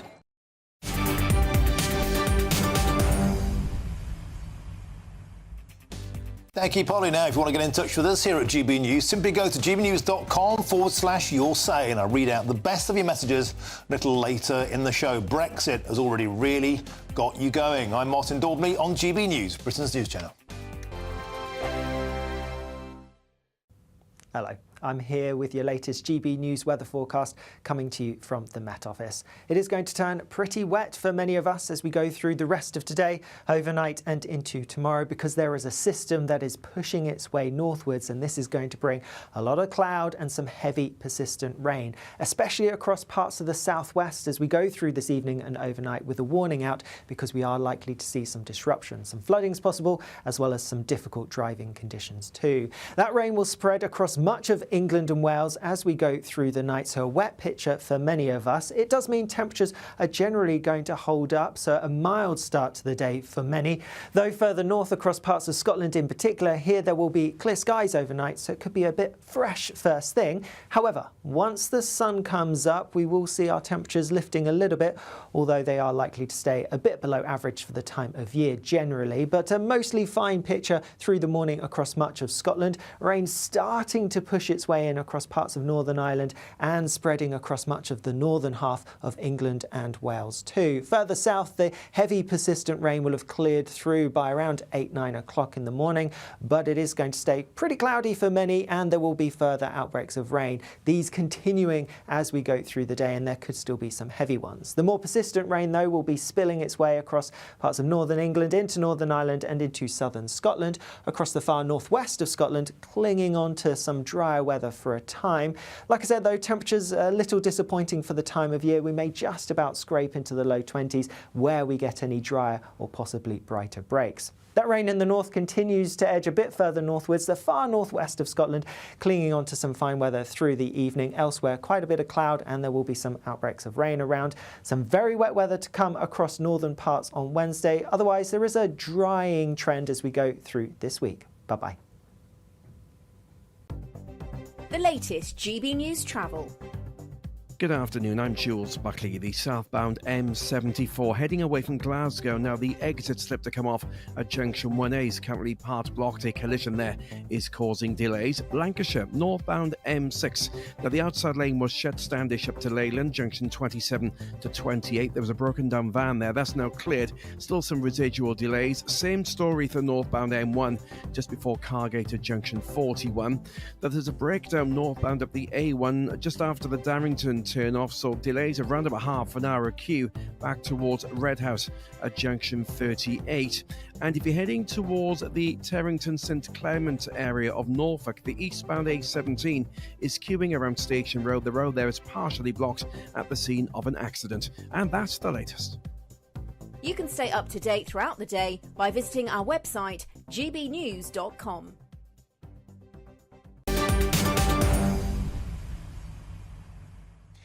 Welcome back. It's 4:38. I'm Martin Daubney. This is GB News. Now, the race to replace Rishi Sunak as leader of the Conservative Party is set to commence soon, with growing speculation over who could take over.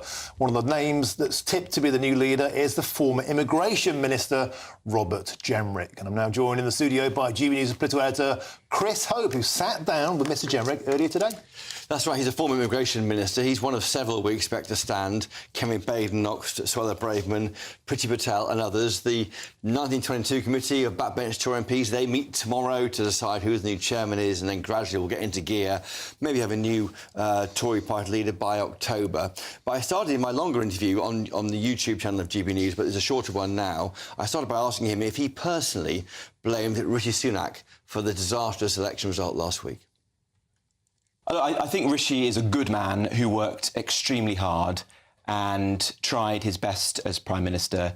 I think that wouldn't go as far as you wanted on immigration, for example. He wouldn't, and I think there is an important lesson for the party there, which is that you have to deliver on your promises. You should never take your voters for granted and just assume that people who have voted Conservative in the past will vote Conservative in the future. That has led to the rise of reform. It has given the space for reform to prosper. You know, 2/3 of the constituencies that we lost on Thursday, the margin of defeat was less than the reform vote. So my task is now, how do we bring those people home? I want all small C Conservatives, whether it's in the north of England, in the Midlands where I represent, or frankly anywhere in this country, to feel that the Conservative Party is their natural home. That's what we've got to set out now in the weeks and the months ahead as we begin this process of rebuilding our party.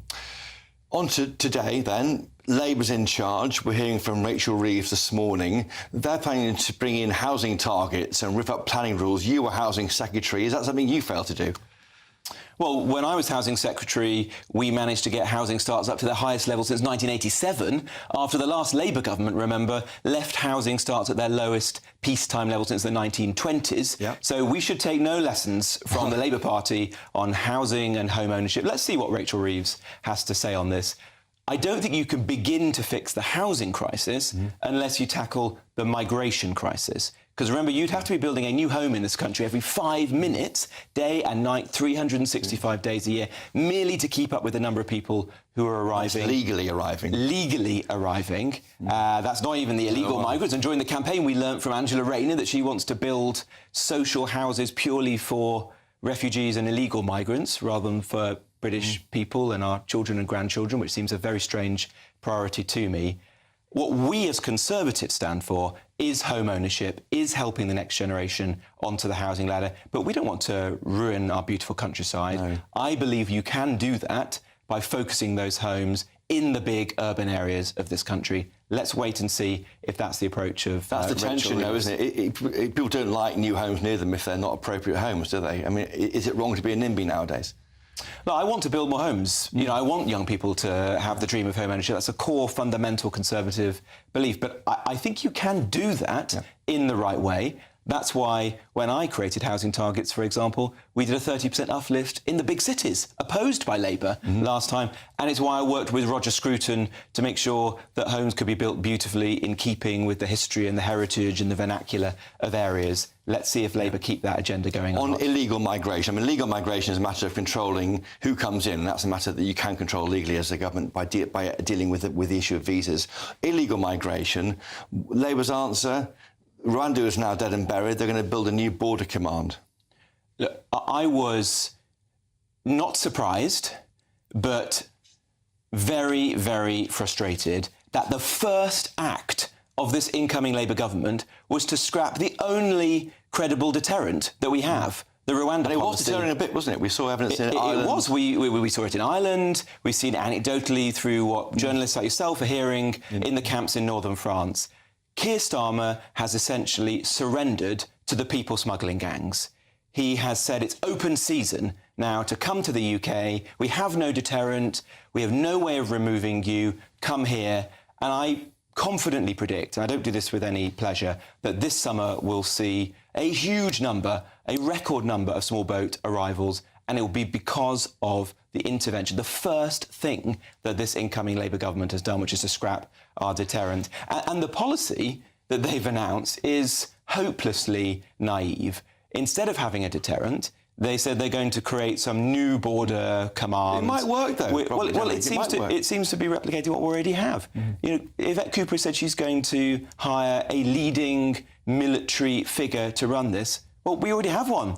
I hired General Capps, a war hero who served in Iraq and Afghanistan. He used to run Sandhurst to do this job. Has he been fired by Yvette Cooper as her first act? We'll find out. You know, this is not a credible way to secure our borders, and I'm afraid this is a foretaste for what's to come. OK. Well, what's to come might be you might be leader of this party maybe by October. Do you understand?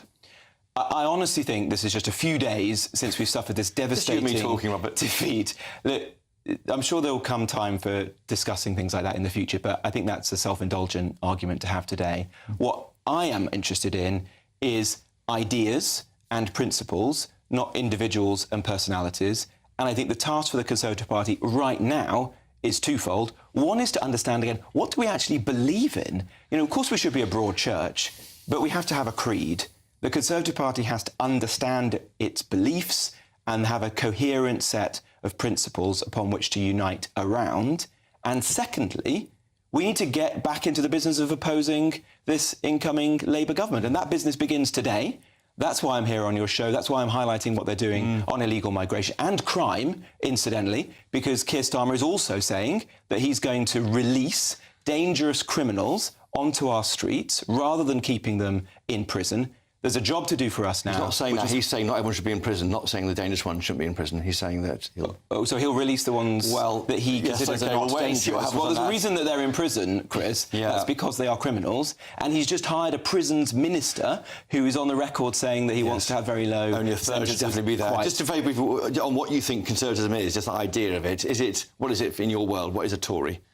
Well, as somebody who believes in secure borders, in our sovereignty, in low taxes, in the family, in strong defence, those are the sorts of principles we need to unite around. As I say, there's a long history of the Conservative Party being a big tent, but it's got to be a strong tent. It's got to be a broad church with a creed, something we can unite around. That's what I hope to play a part in. And just very finally briefly, is the answer Boris Johnson? Is his time been and gone, Robert Jenrick? I think Boris is one of our most brilliant Conservatives. I said during the campaign that he should come back, and he did, albeit at the very last minute. I would be very happy to see Boris back actively involved in the Conservative Party. Indeed, I'd be happy to see him in Parliament. This is a moment in which all of the strongest players need to be on the pitch. The Conservative Party's got to rally around, rebuild our party, and if Boris wants to be part of that, I'd be delighted. And just finally, working with you want to get Reform supporters on side, does that mean you'll be working with Nigel Farage in Parliament? Look, I respect Nigel. He and I share a number of things in common. We obviously both believe in strong borders, but no, I don't think that Nigel can or should be part of the Conservative Party. He said that he doesn't want to join the party. He said he wants to replace the Conservative Party, and as long as that is his view, there can't be a role for him in the party. But I will work with anyone who shares my determination to secure our borders and to hold an open borders Labour Party to account for everything they do. Robert Jenrick, thank you for joining us today on GB News. Robert Jenrick with his summation of what happened last week. Robert Jenrick there, the recently returned MP for Newark then, and interestingly saying he wouldn't allow Nigel Farage back in his party. Don't forget, the predecessor of Prime Minister, Rishi Sunak, told GB News last October it's a broad church, Nigel Farage can be a Tory if he wants to be, not if he's leader. Fantastic stuff, Chris Hope. Thank you very much for joining us. Superb as ever. Now, after she crashed out of Wimbledon, the row over Emma Raducanu's shock decision to pull out of the mixed doubles rumbles on. Did she deny Andy Murray his big Wimbledon farewell, or was Judy Murray the real problem? The ultimate helicopter mum put Raducanu's confidence in a tailspin. I'm Martin Daubney on GB News, Britain's news channel.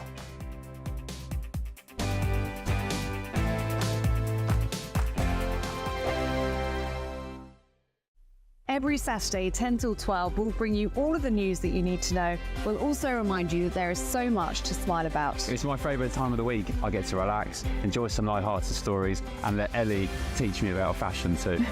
That's Saturday Morning Live, every Saturday, 10 till 12. Only on GB News, Britain's news channel. Sunday with Michael Portillo from 11, only on GB News.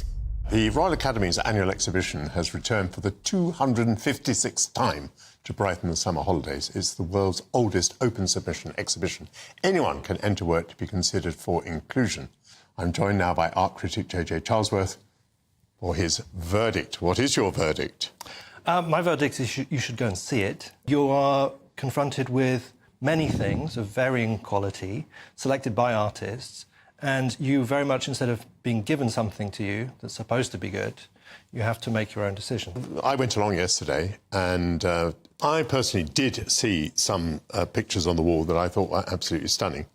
I'm going to mention Peter Ucker, which I think is a remark. And now these are the two by Ben Jonson, Grundtvig 1, and we've got one coming out of Berlin Pool. I think that's an absolutely stunning piece of work. And then Claire Douglas should be up. Here we are, Claire Douglas. Yes. Souvenir from the Anthropocene. Yeah. That last one, actually, a very witty painting. A piece like that was really interesting. I think it caught a lot of people's eyes because it had very kind of humorous, slightly bleak take on post-Brexit Britain. It's set in this fictitious world of Brummington, which is a sort of loose satire on Birmingham. I thought it was a bit mean. I think we had maybe Black Lives Matter. We had Boris Johnson. I think our own Jacob Rees-Mogg made his way into the painting. Yeah, so there's definitely a slant, a political slant, on the part of the artist. But even that said, I thought it was an interesting and enjoyable work, even though maybe you don't agree with the artist on what they're trying to say. And I think that actually made for an interesting moment because you're seeing that people are disagreeing, right? Both through the artwork and in front of artworks. GB News, the People's Channel. We're proud to be GB News, the People's Channel. And as you know, we always love to hear your views. Now, there's a new way of getting in touch with us at gbnews.com/yoursay. By commenting, you can be part of a live conversation and join our GB News community. You can even talk to me, Bev Turner, or any of the members of the GB News family. In the GB Newsroom, we bring you the news as it happens. With our team of dedicated journalists across the UK, GB News brings you accurate reporting of the day's topical agenda. When the news breaks, wherever and whenever it's happening, we'll be there. This is GB News, the People's Channel, Britain's news channel.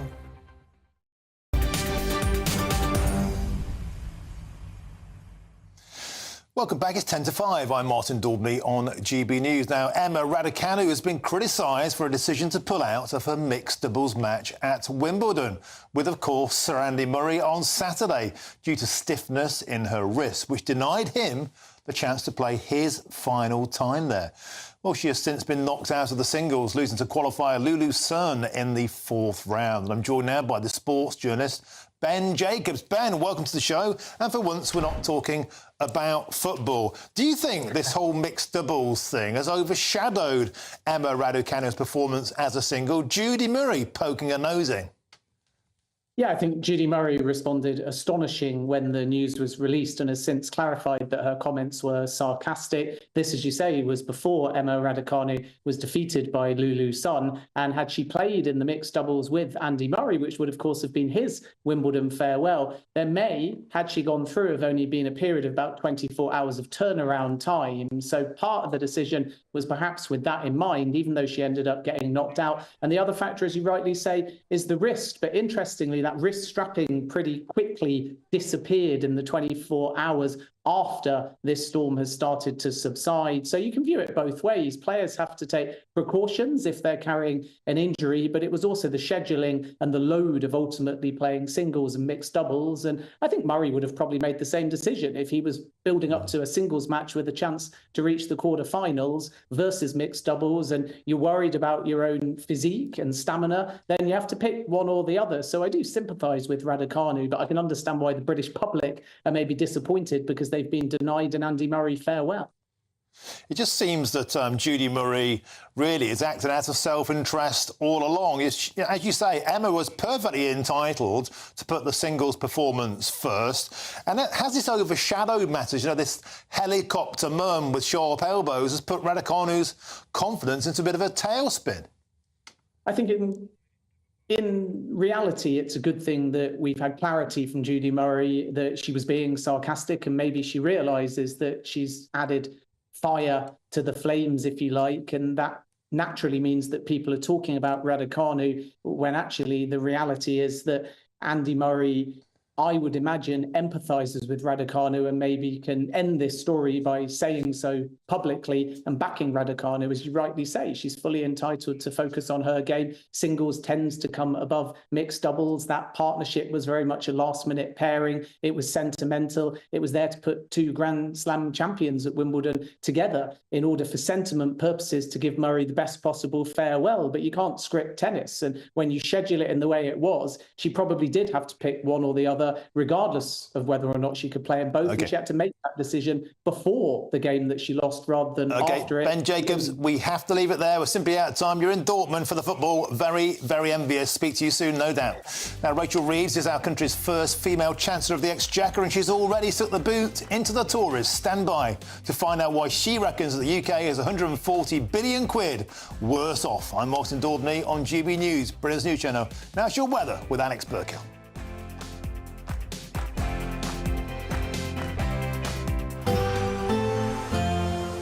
A brighter outlook with Box Solar, sponsors of weather on GB News.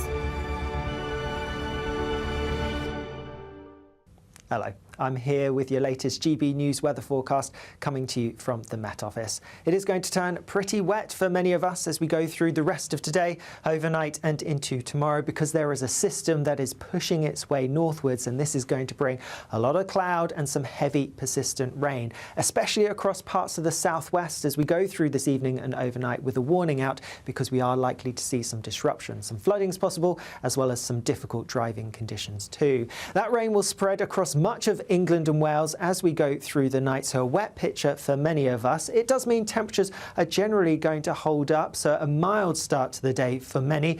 Though further north across parts of Scotland in particular, here there will be clear skies overnight, so it could be a bit fresh first thing. However, once the sun comes up, we will see our temperatures lifting a little bit, although they are likely to stay a bit below average for the time of year generally. But a mostly fine picture through the morning across much of Scotland. Rain starting to push its way in across parts of Northern Ireland and spreading across much of the northern half of England and Wales too. Further south, the heavy persistent rain will have cleared through by around 8-9 o'clock in the morning, but it is going to stay pretty cloudy for many, and there will be further outbreaks of rain, these continuing as we go through the day, and there could still be some heavy ones. The more persistent rain, though, will be spilling its way across parts of northern England into Northern Ireland and into southern Scotland, across the far northwest of Scotland, clinging on to some drier weather for a time.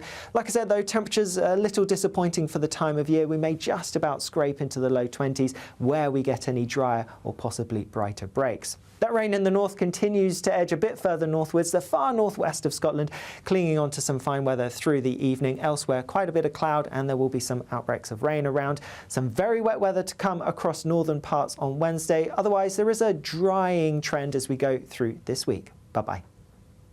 Looks like things are heating up. Boxed Boilers, sponsors of weather on GB News.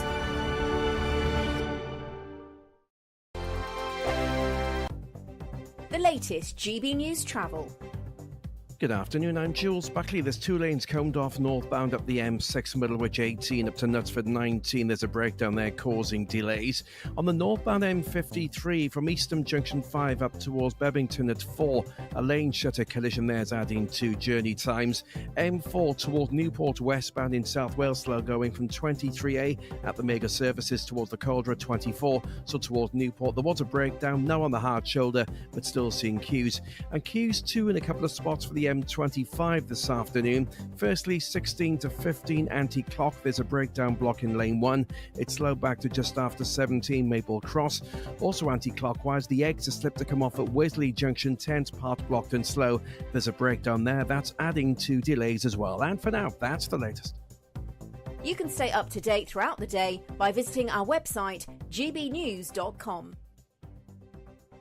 Summer could be a scorcher, with your chance to win £30,000 cash, our biggest cash prize to date. It's totally tax-free, which means you get to spend every single penny however you like. What plans would you make with an extra £30,000 cash in your bank account? Take your family on the ultimate holiday, buy that treat that's always seemed out of reach, or just put it in the bank for a later date. However you'd spend it, make sure you don't miss out. For another chance to win £30,000 £2 in tax-free cash, text cash to 63232. Text costs £2 plus one standard network rate message. You can enter online at gbnews.com/win. Entries cost £2 or post your name and number to GB07 PO Box 8690 Derby DE1 9TT. UK only. Entrance must be 18 or over. Lines close at 5 p.m. on the 30th of August. Please check the closing time if listening or watching on demand. Good luck. I'm Patrick Christie's. Every weeknight from 9, I bring you 2 hours of unmissable, explosive debate and headline-grabbing interviews. What impact has that had? We got death threats and the bomb threat and so on. As time passes, She could have said Scone. you made my argument for me. My guest and I tackle the issues that really matter with a sharp take on every story. Went everywhere. Something practical could be done. I can become something different. Patrick Christie's tonight from 9 p.m. only on GB News, Britain's news channel. Are the newspapers getting you down? My wife didn't divorce me that month. Struggling to separate the wheat from the chaff? I know that it's a bit of a circus at the best of times. Well, don't worry. Headliners has got you covered. We'll take the burden of reading the day's news, and if we get depressed, who cares? It's an occupational hazard, frankly. That's Headliners on GB News from 11 p.m. till midnight, and the following morning, 5 till 6 a.m. on GB News, the comedy channel. Nah, just kidding. Britain's news channel.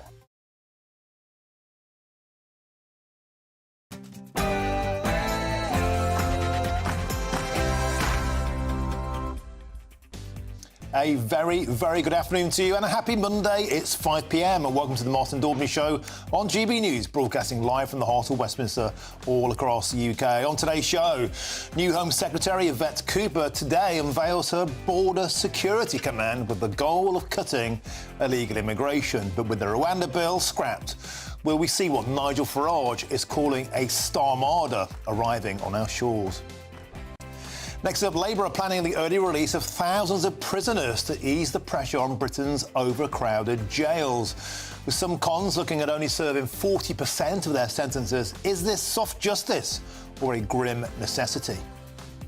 And in a desperate bid to keep Le Pen out of power, France has lurched to the left as Macron looks to form an unholy alliance with France's version of Jeremy Corbyn.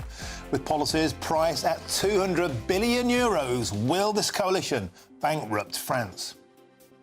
And England finally laid their penalty demons to rest against the Swiss on Saturday, and now all eyes are on our semi-final epic clash against the Netherlands on Wednesday. But whisper it, is it time for Gareth Southgate to do the unthinkable and drop a shattered Harry Kane? That's all coming between now and 6 o'clock.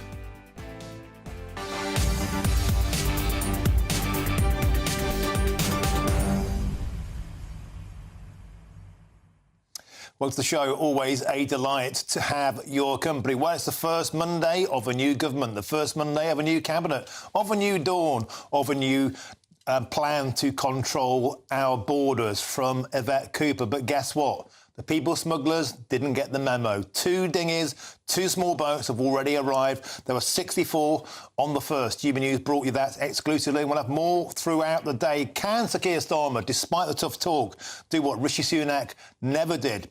Can the Labour Party stop the boats? Today is day one. Already, it looks like they're not quite achieving that. Get in touch. Do you have any faith in this new system? gbnews.com/your say is the address to get in touch. But now it's your headlines with Polly Middlehurst.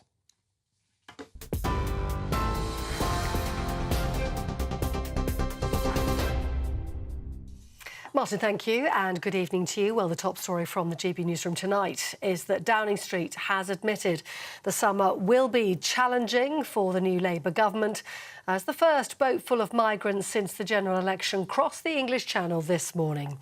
The group of 64 illegal migrants was intercepted by Border Force officials and taken to a migrant processing centre in Dover Harbour. It brings the total number of migrants crossing so far this year to more than 13,500. That's up 12% on the same time last year. And the latest small boat arrivals come as the former Prime Minister, Sir Tony Blair, is urging the new Labour government to bring in digital ID cards to control immigration. But the Home Secretary says it's not part of Labour's policy. Instead, Yvette Cooper insisted setting up a new border security command would bring an end to people smuggling across the Channel. We're setting up a major new approach to law enforcement against the criminal gangs who are undermining our border security and putting lives at risk. This will be a major new border security command that will bring together the work of the National Crime Agency, the work of the Border Force, the work that happens along the Channel, but also the way that these networks stretch right across Europe to go after the gangs that are profiting from this dangerous trade in people and undermining our borders. New Home Secretary Yvette Cooper speaking there. Well, it comes after Sir Keir Starmer announced the Rwanda scheme is, in his words, dead and buried, claiming he's not prepared to continue with what he described as gimmick politics. The Conservative MP and former government minister Kevin Hollinrake told GB News this morning he thinks that's a huge mistake. One thing about the Rwanda legislation is, for the first time, illegal migrants coming over the Channel went into detention rather than into hotels. What the Labour government will do by scrapping that legislation, they release all those people from detention and they'll now go into hotels or council flats. That's absolutely wrong. We warned it at the time. The Labour Party's strategy on this in terms of smashing the gangs is completely flawed. It won't work. Of course you smash the gangs, but that's not the only solution you need. Kevin Hollinrake. Well, the Prime Minister's been on his way around the United Kingdom this morning, meeting leaders in Northern Ireland, vowing to end what he called instability in the region. Sir Keir Starmer's also insisted his government can get a better deal with the European Union than Boris Johnson managed to achieve. He then went on to Wales, where he met with the Welsh First Minister on the last leg of his UK tour, designed, he said, to reset the relationship between Westminster and the devolved nations. It's very important to me to reset relations with Scotland, Northern Ireland and Wales, because I want to make sure that we collaborate, there's mutual respect and trust as we deliver for Scotland, for Northern Ireland and for Wales. Here in Wales, it's particularly important because what I said before the election is that a Labour government would be a game changer because you would have a UK government working with the Welsh government, delivering for Wales rather than the conflict that I think we've seen too much of. Sir Keir Starmer. Well, the other main news today, of course, was the new Chancellor setting out her agenda and announcing there's no time to waste in boosting economic growth. And she said she's making it her national mission to do so. It was her first major speech, and Rachel Reeves underlined major changes to speed up infrastructure projects and unlock private investment. She also argued 14 years of Conservative rule, she said, had cost the country £140 billion in growth. I have repeatedly warned that whoever won the general election would inherit the worst set of circumstances since the Second World War. What I have seen in the past 72 hours has only confirmed that. Our economy has been held back by decisions deferred and decisions ducked. Political self-interest put ahead of the national interest.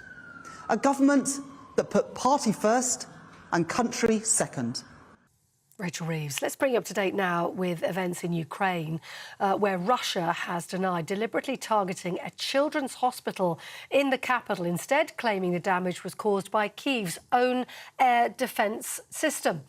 More than 30 people are reported to have lost their lives and over 120 others are injured after missiles hit multiple cities right across Ukraine.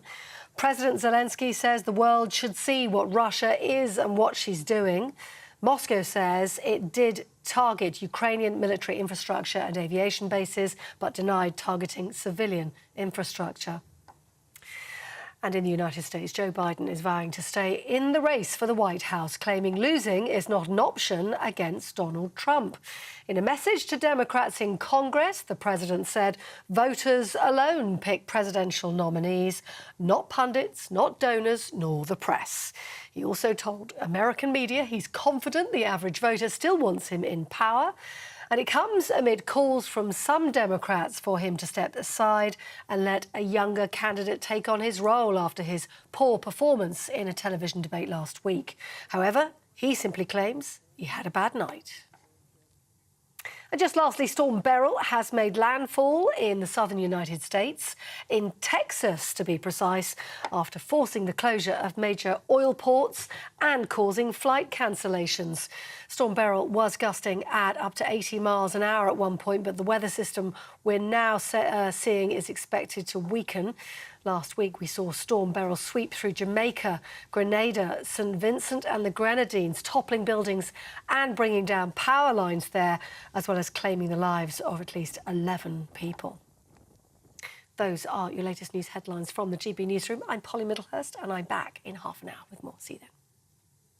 For the very latest GB News direct to your smartphone, sign up to News Alerts by scanning the QR code or go to gbnews.com/alerts.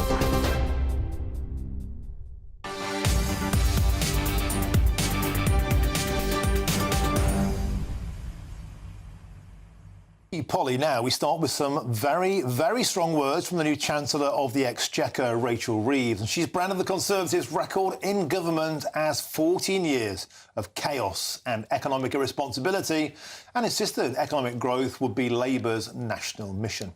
Well, I'm joined in our studio by our political correspondent, Olivia Utley. Olivia, welcome to the studio. As sure as night follows day, it's time to tell the nation how potless the country is. The blame game starts. Labour did it in 2010 with that famous note from Liam Byrne, there's no money. But this time, Olivia, by Jove, there really is no money.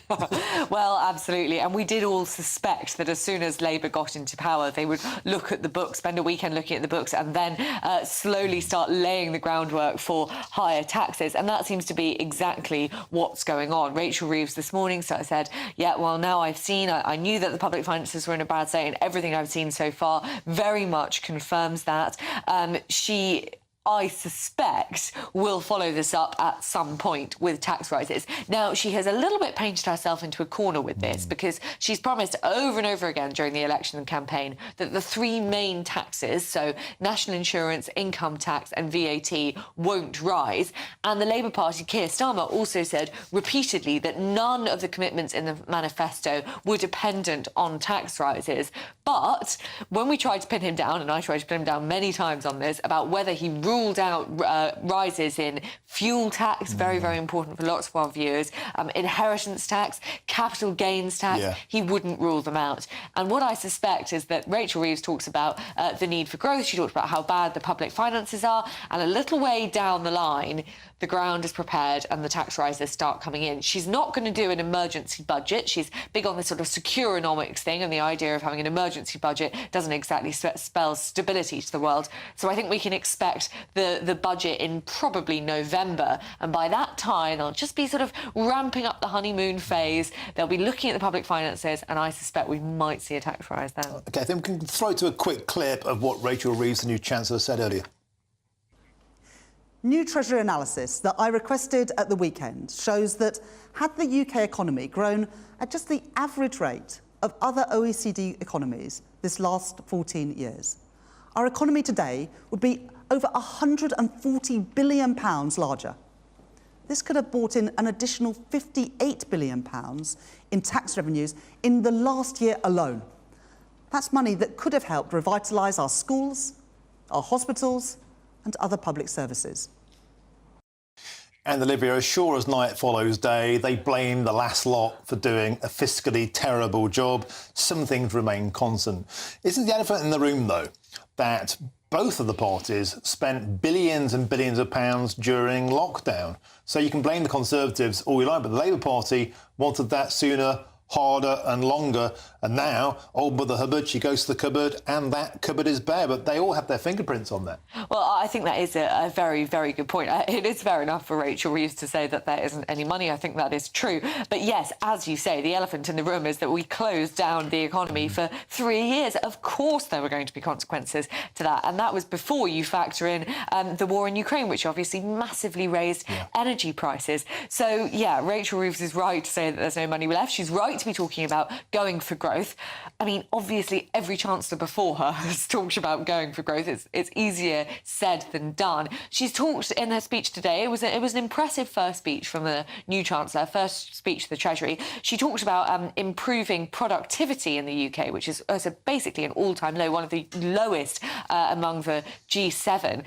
How Labour's going to manage that while also bringing in their New Deal for working people, which will essentially make it impossible for employers to sack anyone, removing all flexibility from the labour market, I think will be a very, very important question, because a really, really fixed labour market doesn't tend to be that compatible with improving productivity.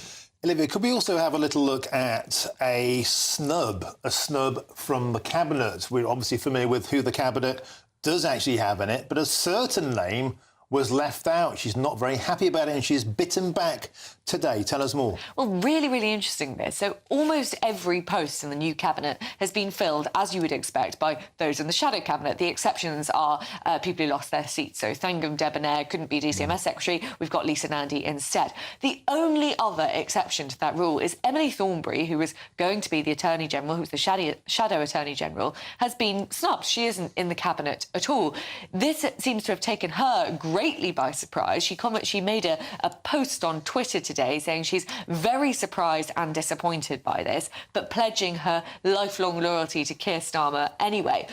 By the time the election happened, I spoke to a lot of Conservative MPs who said that the problem with the party, one of the many problems with the party at that stage, was that so many people in the party, so many MPs, had at some stage over the last decade and a half been ministers. So many of them been sacked. There were lots and lots of grudges going on. There were lots of personal, anger about who you sacked me and brought her in. You shouldn't have done that, blah, blah, blah. I feel as though this Emily Thornberry incident has sort of kicked that off for Keir Starmer. He now has, I would say, at least one enemy on the Labour backbenches. A lot of eyebrows raised. Thank you very much, David Utley. Always a pleasure. Thank you very much for joining us in our studio.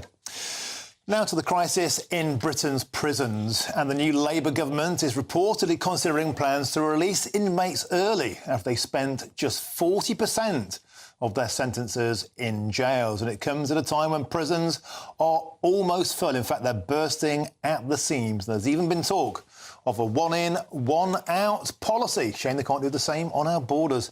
But joining me now to discuss this is retired prisoner governor Vanessa Frake. Vanessa, welcome to the show. It's always a pleasure to have your company. So is this an example, letting people out after only serving 40% of their sentences, if it's a 4-year sentence or below? Is this a sign of the Labour government already going soft on crime, or is it actually just a grim necessity? Well, I think it's more like a grim necessity.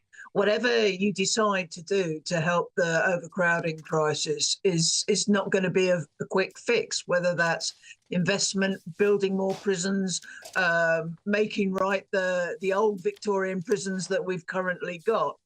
So I think, in the short term, I think, probably this will help. It will help. Certainly the judges and the courts we can't possibly have a state of affairs where somebody is convicted and there is not enough room in a prison to send them down. So I think as long as they are risk assessed individually and managed well outside, and obviously any conditions upon their release are met, then I'm afraid we're going to have to, have a sort of suck it up and see. In 2007, between 2007 and 2010, the Labour government then released early release on around about 81,000 prisoners. So it's not something that we should be completely surprised at from this Labour government. And Vanessa, we're seeing stories. There are only 700 spaces left in the entire prison system for men in England and Wales. That's really approaching being full to the absolute rafters. Yeah. How much of this new policy do you think is a flavour of what we might see under James Timpson? He's Labour's new prison minister, of course, of Timpson's locksmiths and, where you get your shoes done at supermarkets. That company famously employs ex-cons. It's very big on redemption. It's a great idea in principle, but redemption can go wrong, can't it, if you're releasing the wrong kinds of people too soon? Yes, it can. You know, there are many instances when, you know, prisoners have been released and committed further horrific crimes. Absolutely. But, you know, I think personally speaking, from my own point of view, give James Timpson a chance. He is the first prisons minister that this country's had of somebody who actually knows something about prisons. We've had probably near 13, 14 prison ministers in the last so many years, and none of them have done anything to help the prison service. You know, we are in the position we are today because of the 14 years of lack of investment, lack of staff, overcrowding, you know, poor vetting procedures, poor equipment, old prisons that are no longer fit for purpose, and a poor rebuilding of new prisons sort of track. So, you know, he's certainly got his work cut out for him, without a doubt. It certainly is. And Vanessa, on that final point, the idea of, well, if the prisons are full, why don't we build some new NICs? What would you say to that? Well, I mean, you know, to my mind, that isn't just the answer. But there are, you know, some of our prisons are over 200 years old. They're old Victorian prisons. You know, Wandsworth, the inspectorate said about them having raw sewage running down the landings. Well, that's just not acceptable. It doesn't meet health and safety. It doesn't meet decency standards. You know, and is that really what we want as a country? No, of course it's not. So I think, yes, there does need to be a prison building system and good prisons and modern prisons with good technology to combat mobile phones, drugs in prison. We need to look at our vetting procedures and how we support our staff, without a doubt. Super stuff. You know what? It really, really is a delight to have your expertise. I always enjoy having on the show. Thank you very much for retired prison Governor Vanessa Frake. Thank you. Great stuff.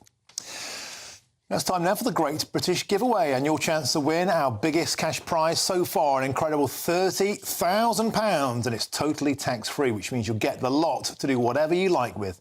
And here's the details that you need for a chance to become our next massive winner.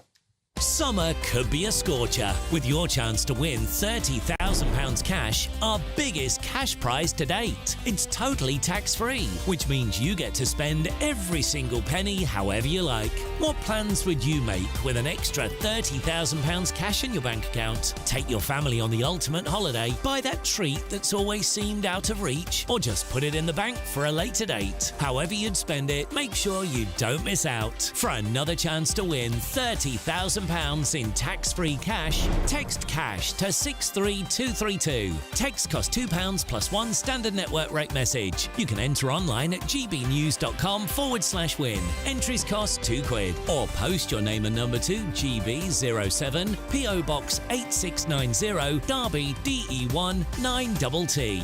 UK only. Entrants must be 18 or over. Lines close at 5 p.m. on the 30th of August. Please check the closing time if listening or watching on demand. Good luck.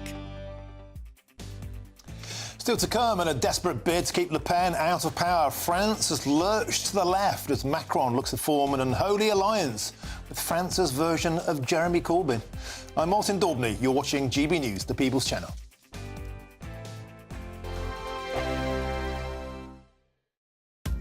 Are the newspapers getting you down? My wife didn't divorce me that month.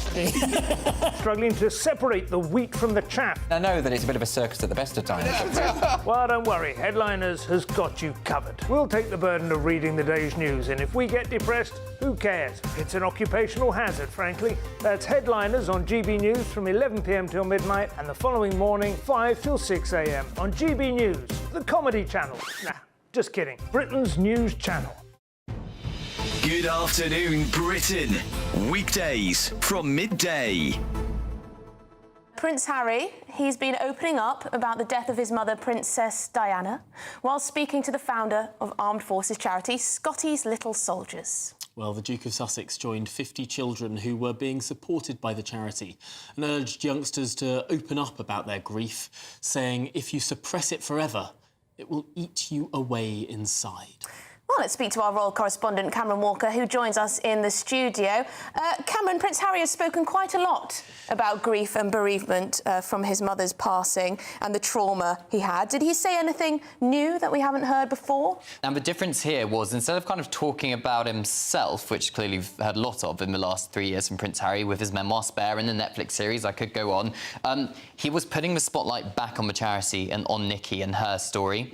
So it was almost like having the old Prince Harry back, and also thinking about like what could have been if he didn't step back as a working member of the royal family. That's so fascinating. In many ways, he was sort of stepping into his old role in this. It was sort of performing a duty that he would have done back before the days of Megxit. It is kind of like before the days of Megxit. He's been heavily involved in the charity for a good decade now, but when he came back for the Invictus Games celebration commemorations of the 10 years of Invictus last month, he spent time with 50 or so children, and he talks about how first instinct of a child when they lose a parent in awful circumstances such as that is, I have to be really sad for the rest of my life. And he talks about how those children who've lost parents through conflict feel like that, and how actually it's okay to be happy again later on in life when you've had the support and realising that the parent you've lost would want you to be happy later on. So that's the message Prince Harry was trying to get across here. GB News,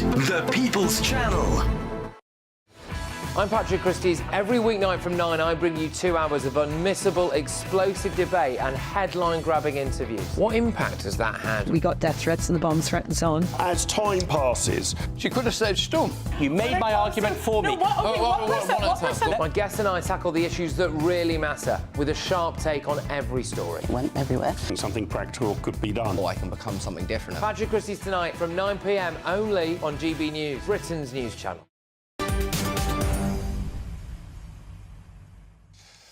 Welcome back. Your time is 5:24. I'm Martin Daubney. This is GB News. Now, there was a shock result in France's elections overnight.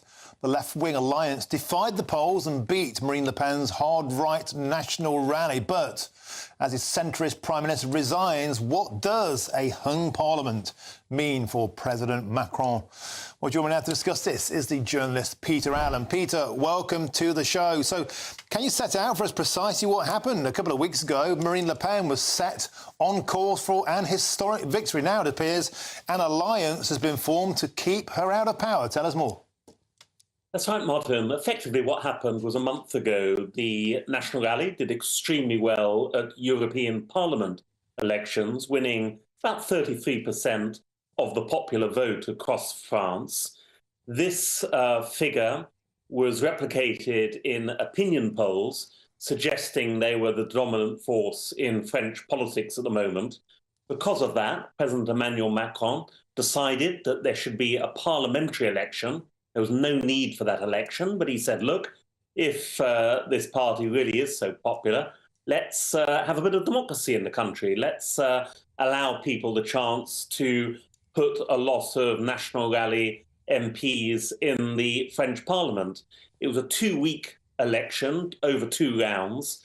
And last night, the second round, it was expected to lead to a National Rally absolute majority in the National Assembly, but that didn't happen. Why?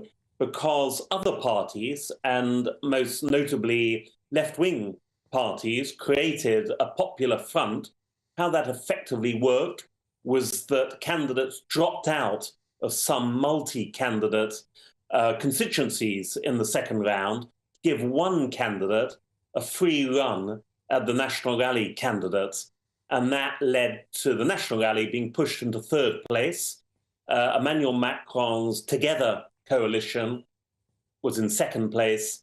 And in first place, again, was this new Popular Front, which is made up, again, of a coalition of left-wing parties, many of whom don't get on at all and probably have very little chance of governing together. But they've achieved what they wanted to achieve, which is pushing out the National Rally and keeping Marine Le Pen and her young protégé, Jordan Bardella, who's only 28, out of power, Martin. But Peter Allen, that coalition could come at a great cost. First of all, some of the policies on that left-wing ticket bringing the retirement age back down to 60. Add them all up, rumoured to be €200 billion worth of damage to the economy. And some of the characters, this guy called Jean-Luc Mélenchon, the French Jeremy Corbyn. In fact, he makes Corbyn seem quite moderate. Yes, he's been around a long time, Jean-Luc Mélenchon. He's stood to become president of France for many years. He also leads quite a big party in the National Assembly, France Unbowed, it's called. He does have his constituency. He does get a lot of votes. He is one of the leading figures on this coalition. Remember, his party, France Unbowed, did not win the election. It's very, very important to say that. He was just a member, and his party was just a member of this coalition. And I have to say, Martin, personally speaking, I don't think he's got a chance of being appointed Prime Minister as he thinks he does. And I don't think that that party will dominate the French Parliament, let alone a new French government. I think Emmanuel Macron, in the end, it's down to him now who he chooses to be his Prime Minister, who he chooses as a government. So these huge spending plans of France Unbowed and Mélenchon, I don't think are actually going to become a reality, actually. And Peter, Anna, we were just seeing pictures on screen there of widespread civil unrest on the streets of France. We have the Olympics in a heartbeat's time. What's the mood on the streets of France? It looks pretty volatile. Yes, that's a huge concern. This month was meant to be the start of a huge celebration of everybody uniting behind these magnificent games. They've paid billions to put them on here in France, and all this kind of divisive politics was meant to be forgotten. But there was trouble. I was out in Place de la République in central Paris last night, seeing the pictures there, and it did get quite hot at times. There was a lot of tear gas used, no baton charges. Having said that, I have to say, Martin, that I've been watching riots in Paris for the last 20 years. They happen all the time. They are part of the political process. France is nothing if not a revolutionary nation. They're always attacking each other and fighting each other. We have paramilitary police here. They don't exist in the same way in Britain. Policing by consent is what the British way is. The French pay all these thousands of officers to go out with batons and all kinds of weapons to fight the citizenry. It's all very, very common, I'm afraid. Okay. But I do agree. I think there will be more of this as we push towards the Olympics, and it's going to be pretty ugly when the eyes of the world are going to be on France.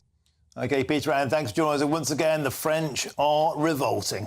Thanks for joining us on the show. Now, I've got a couple of emails to go through before the news on the subject of are we on the long road to rejoining the European Union? Sir Keir Starmer's government cozying up to Brussels on the first Monday of the term. Jeff says this: of course, Sir Keir Starmer is going to get us back into the EU.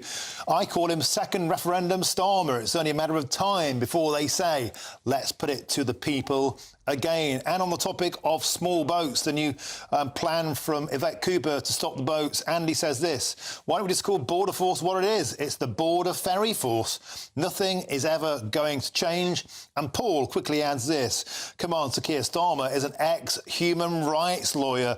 I don't think his heart is in this job. And then Catherine quickly adds, every government, including the last lot, could have stopped the boats if they wanted to. That's the problem. They just don't want to. Now, there's lots more still to come between now and 6 o'clock, and now across live to Dortmund ahead of England's Euro 2024 semi-final clash with the Netherlands. But first, it's your latest news headlines with Polly Middlehurst.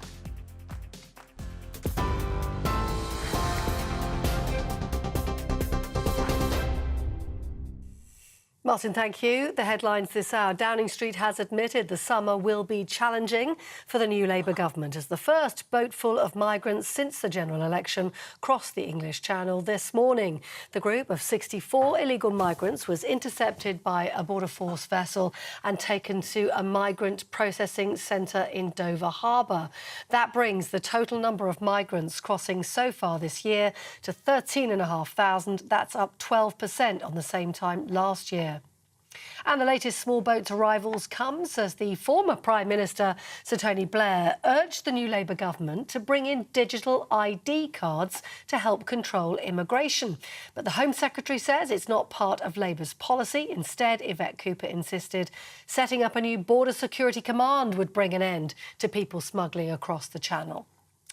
And the Chancellor outlined her plans to build more homes this morning, claiming she's prepared for short-term political pain to get Britain building again. In her first major speech, Rachel Reeves said she's ordered officials to produce an assessment of the financial mess left by the Conservatives. And Ukraine's president is vowing to retaliate after a Russian missile strike killed at least 29 people and left a children's hospital in ruins in the capital. It's after Russia launched its biggest barrage of missiles across Ukraine for several months. Meanwhile, world leaders are preparing to head to a NATO summit tomorrow. Volodymyr Zelensky, president of Ukraine, is going to call on Kyiv's allies to give a firm response to today's attack by Russia. And in France, voters are facing a new political future after parliamentary elections, but there won't be a right-wing government. Marine Le Pen's national rally came third in the polls, despite expectations it would win. Protesters clashed with riot police in Paris last night after the results, leading to a likely hung parliament. The left-wing New Popular Front coalition winning with President Macron's centrist group. Those are the latest news headlines for now. I'm Polly Middlehurst. More in half an hour. See you then. For the very latest GB News direct to your smartphone, sign up to News Alerts by scanning the QR code or go to gbnews.com/alerts. Cheers Britannia Wine Club proudly sponsors the GB News Financial Report. Let's take a quick look then at the markets for today. In the pound, buying you $1.2831 and €1.1844. The price of gold is £1,850.16 an ounce. And the FTSE 100 is closed for the day today at 8,200 points. Cheers Britannia Wine Club proudly sponsors the GB News Financial Report.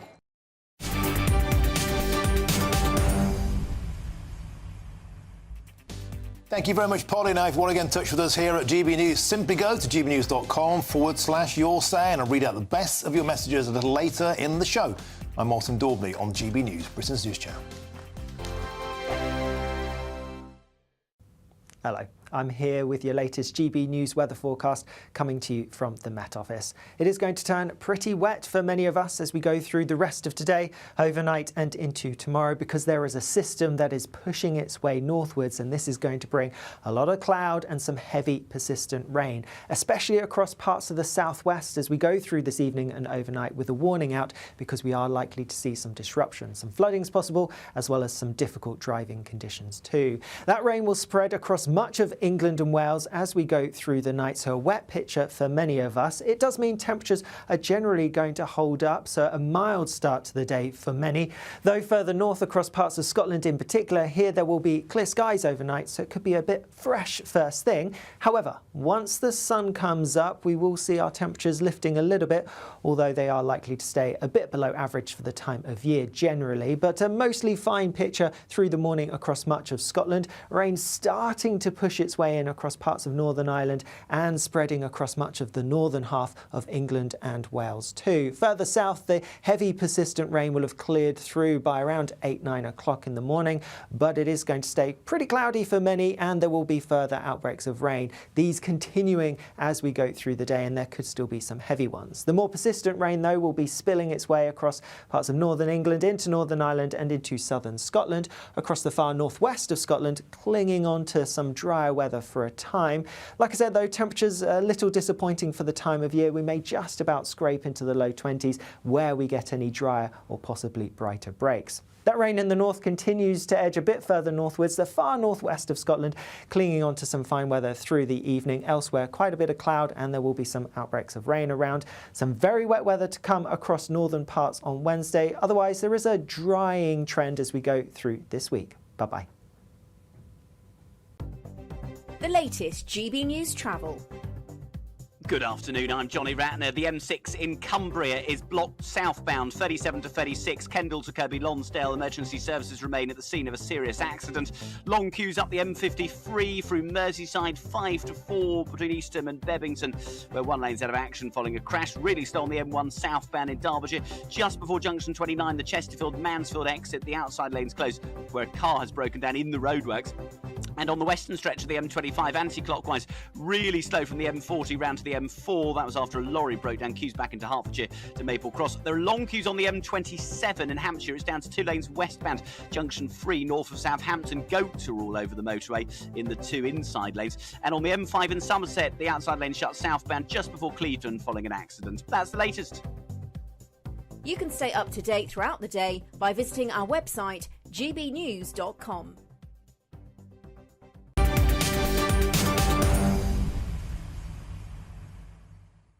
Welcome back. The time is 5:38 even. I'm Martin Daubney on GB News. Now, Prince Harry has found himself once again at the centre of a massive row after being nominated for an award named after an American war hero killed in Afghanistan. The Duke of Sussex is set to be honoured with the Pat Tillman Award for his work for the Invictus Games, but sources claim he is now stunned by the backlash he's received. But is the backlash justified? Well, let's pose that question to the former BBC Royal correspondent and great friend of the show, the legendary Mr. Michael Cole. Michael, always a delight to have you on the show. Do you know what, Michael? I'll be honest. The only thing I'm stunned about is the fact that Prince Harry is stunned. Yes, he says it's a bitter pill. Well, there's no way of sugarcoating this pill, Martin, because actions have consequences, and what he's been doing over the last 4 years has not gone down well in America. And 68,000 people, mainly Americans, have signed a petition that he should not receive, he should not be given this Pat Tillman Award. Mrs. Mary Tillman, who is the mother of the late Pat Tillman, she said, she described Prince Harry in the following terms. She described him as this controversial and divisive individual, a privileged person, she said. It should go to somebody who actually does things unheralded. And she said she was shocked and she wasn't consulted about the prince, and there we see him in happier times, receiving this award. Now, Pat Tillman was a genuine war hero. He was a football player for the Arizona Cardinals, and he gave away or gave up a £3 million contract in order to join the army after 9/11, and he and his brother joined the army. And unfortunately and tragically, he was killed 20 years ago in Afghanistan, sadly by friendly fire. But that doesn't take anything away from him. He was awarded the Silver Star and the Purple Heart. And this award from ESPN recognizes service and also service connected with sport. Now, we know that Prince Harry did a great job in setting up the Invictus, meaning unconquered games, after he'd seen the Warrior Games in America. And we know that he served nobly and valiantly in Afghanistan as a commander of an Apache attack helicopter. Commendations are due there. But all of that, of course, was pre-Meghan. And after he married in 2017 and then scooted into self-imposed exile in California, well, we don't need to draw you a picture. We know that what's gone on. And in America, you know, the late Queen was held in high regard. And a lot of people have been saying, who've been commenting on this, well, where is the service of Prince Harry? He's turned against his own commander-in-chief, i.e. his father, and he said some very ungallant and unkind things about the Princess of Wales and indeed his brother. So 68,000 people have signed this petition. The award would be given on Thursday night. There is a complication, Martin, because the MC, the host of the ceremony, would be Serena Williams. Now, Serena Williams is a big buddy of Meghan Markle, so perhaps it might be rather difficult for husband Harry to say, I'm not going there. But if I were giving him PR advice. That's an unlikely thing. But if I were, I would say that he should either politely decline the award because it is so controversial, or he should not accept it in person, because we don't want to see him being booed, do we? Well, some people might rather enjoy that, Michael, but let's leave our own opinions out of this. But isn't the point here that Prince Harry seems to exist, and Meghan Markle, the Sussexes in general, seem to exist in this vacuum where they simply don't get the temperature test of what the public are thinking? It's clearly an award that Harry, as an individual, isn't fit to take. When you look at the mother's reaction, and you can only ascertain from this, Michael, that it's a PR stunt, that ESPN think this was a good idea too. They're all completely out of touch. My sister was married to a US serviceman. I know America. I know how they think about their veterans, deeply, deeply care about them. And to turn this into a PR stunt, a bauble, they spectacularly misread the room, Michael Cole. I think so. ESPN, of course, were looking for ratings. And I think they've actually miscalculated here. They've tried to defend the award by saying, well, he's done such a great job over 10 years for the Invictus Games. That is undoubtedly true. But other people have countered by saying, yes, it's all about him now. And here we see them in British Columbia at Whistler, because they're going to have very soon Winter Games for those who have been unfortunate enough to be wounded and injured in conflicts around the world. All very commendable, but if it's an ego trip, people see through it. You know, people are not fooled. They get the right idea, and if they don't get the right idea, GB News tells them what the right idea is. And do you think that he will turn the award down, or has it simply gone too far now? He has to go with this.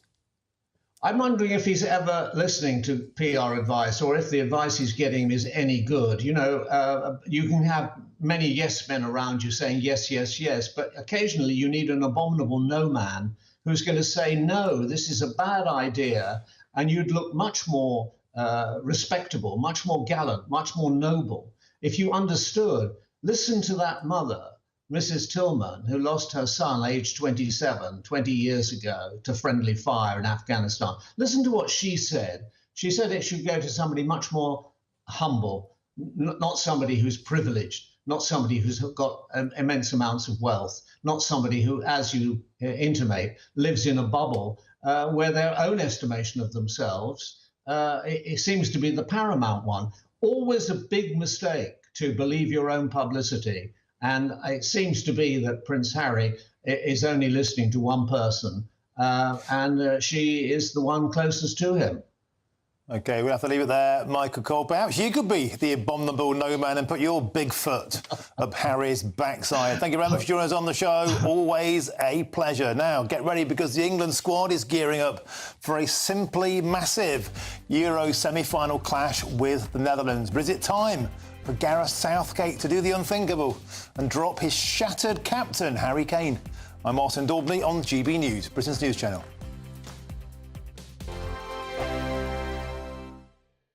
If you want your news to be straight talking, this is a nightmare for the Conservatives again. Down to earth. It's not just Nottingham where this is happening, is it? And most importantly, honest. Hard-working, middle-class taxpayers, they'll get their book thrown at them. Then catch me, Martin Daubney, Monday to Friday, 3 till 6 p.m. on GB News, Britain's news channel. I'm Isabel Webster. Thanks for joining us on GB News, Britain's news channel. This is GB News, Britain's news channel. Do you put jam or cream first on your scone? Divisive. A new study has found that 44% of Brits put jam on before the cream. Which is the right way to eat a scone? In my opinion, definitely jam first. But I have to say, do you know what? As long as you enjoy it and it's delicious, you've got nice scone, nice jam, amazing clotted cream, who cares? Paul, why the jam first? Because I love that chilled clotted cream that you hit first, then into that room temperature jam, and then that lovely baked scone. And one of our viewers has written in and said, actually, she puts the jam on first because otherwise you would get it all over, as in it would wobble off on the top of the cream. But I think it's easy to dribble the jam onto the cream. You're not spreading the jam onto the cream if you put it on top. I would do jam first because it just seems to make less mess. So the jam spreads easy and just a dollop of cream on top. Is there much of a market for the savoury ones that you have? Yeah. But you know, like when you're frying onions for a hot dog, like bare ground onions, fold that through your scone mix, bake your scones, so you've got this lovely kind of like roasted onion scone mix. Into it. Braised beef, clotted cream, horseradish and watercress. Oh, my word. Absolutely incredible. Well, you're very adventurous, Paul, very adventurous. Yes. But think of it, you know, like when you make beef stew and you put those scones, drop scones on top, like a beef cobbler. Yeah. It's that inspiration. Well, I would call it like a dumpling. Paul, do you think very quickly, do you think these will become a classic? Yeah, 100%. Absolutely. Because I think there's just so much more to clotted cream, scones than just the traditional cream tea. GB News, the People's Channel.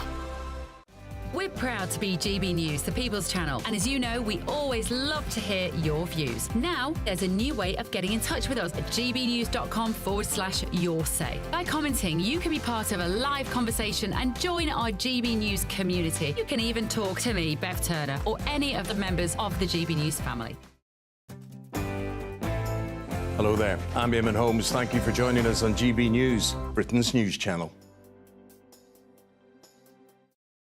I'm Patrick Christie's. Every weeknight from 9, I bring you 2 hours of unmissable, explosive debate and headline-grabbing interviews. What impact has that had? We got death threats and the bomb threat and so on. As time passes, she could have said Scone. You made my argument for me. My guest and I tackle the issues that really matter with a sharp take on every story. Went everywhere. Something practical could be done. Or I can become something different. Patrick Christie's tonight from 9 p.m. only on GB News, Britain's news channel.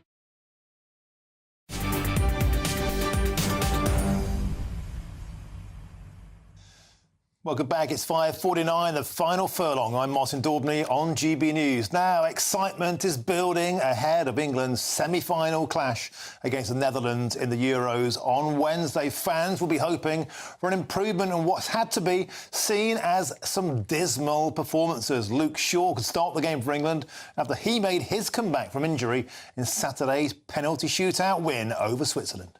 The last 4 months have been really tough. I think obviously at the start I was expected to come back a lot sooner, but you know I went through quite a few setbacks, to be honest, but I'm here now. Yeah, and it was really nice to get on the other night. I've been itching to get some minutes. It's been a long while, but yeah, no, really pleased that I was able to get on the pitch and get some minutes, and of course now hopefully get some more in the next game. Well, let's speak now with sports broadcaster Chris Scudder, who is in Germany. Chris, welcome to the show. As you know, I always had complete faith in Gareth Southgate's boys. We did it. We vanquished the demons of penalties. The big question is, can we do it again?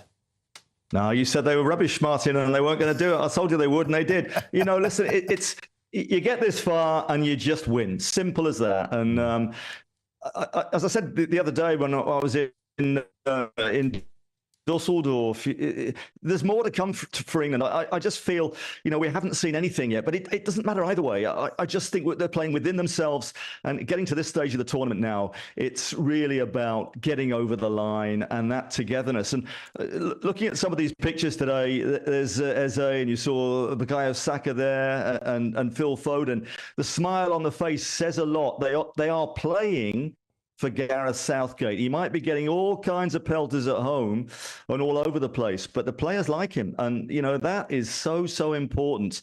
Not the greatest tactician, we know that, but it's just, you know, that final furlong, those words you just used, that's it for England now. Wednesday, semi-final, and then we all hope a final on Sunday against either Spain or France.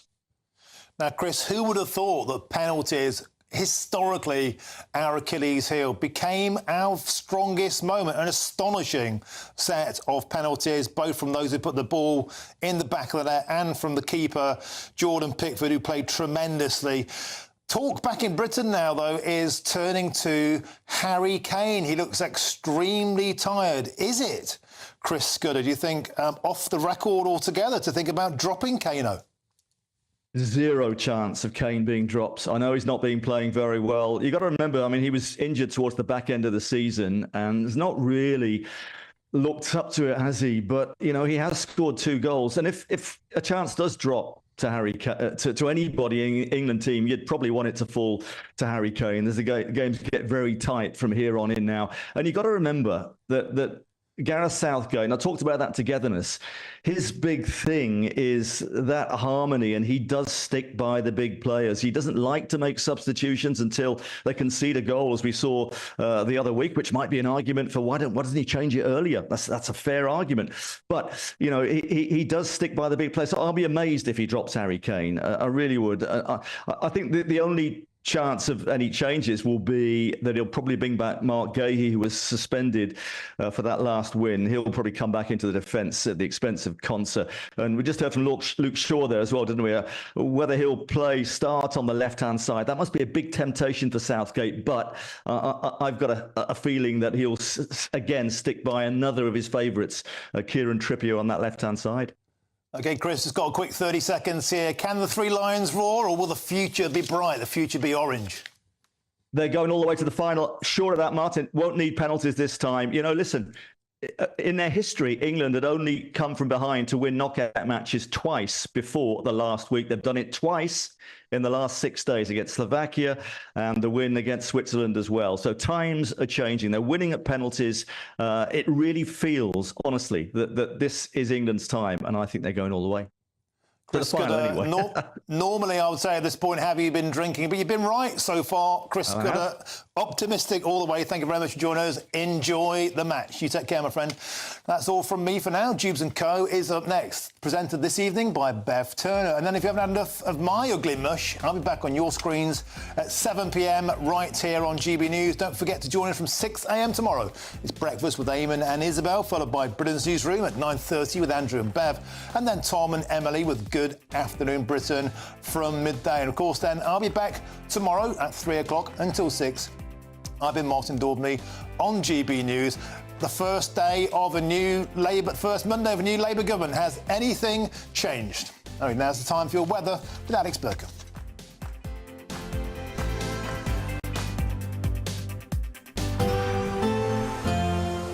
A brighter outlook with Box Solar, sponsors of weather on GB News. Hello. I'm here with your latest GB News weather forecast coming to you from the Met Office. It is going to turn pretty wet for many of us as we go through the rest of today, overnight and into tomorrow, because there is a system that is pushing its way northwards, and this is going to bring a lot of cloud and some heavy persistent rain, especially across parts of the southwest as we go through this evening and overnight, with a warning out because we are likely to see some disruption. Some flooding is possible, as well as some difficult driving conditions too. That rain will spread across much of England and Wales as we go through the night, so a wet picture for many of us. It does mean temperatures are generally going to hold up, so a mild start to the day for many. Though further north across parts of Scotland in particular, here there will be clear skies overnight, so it could be a bit fresh first thing. However, once the sun comes up, we will see our temperatures lifting a little bit, although they are likely to stay a bit below average for the time of year generally. But a mostly fine picture through the morning across much of Scotland. Rain starting to push its way in across parts of Northern Ireland and spreading across much of the northern half of England and Wales too. Further south, the heavy persistent rain will have cleared through by around 8-9 o'clock in the morning, but it is going to stay pretty cloudy for many, and there will be further outbreaks of rain, these continuing as we go through the day, and there could still be some heavy ones. The more persistent rain though will be spilling its way across parts of northern England into Northern Ireland and into southern Scotland, across the far northwest of Scotland, clinging on to some drier weather for a time. Like I said though, temperatures a little disappointing for the time of year. We may just about scrape into the low 20s where we get any drier or possibly brighter breaks. That rain in the north continues to edge a bit further northwards, the far northwest of Scotland, clinging on to some fine weather through the evening. Elsewhere, quite a bit of cloud, and there will be some outbreaks of rain around. Some very wet weather to come across northern parts on Wednesday. Otherwise, there is a drying trend as we go through this week. Bye-bye. That warm feeling inside from Boxed Boilers, sponsors of weather on GB News.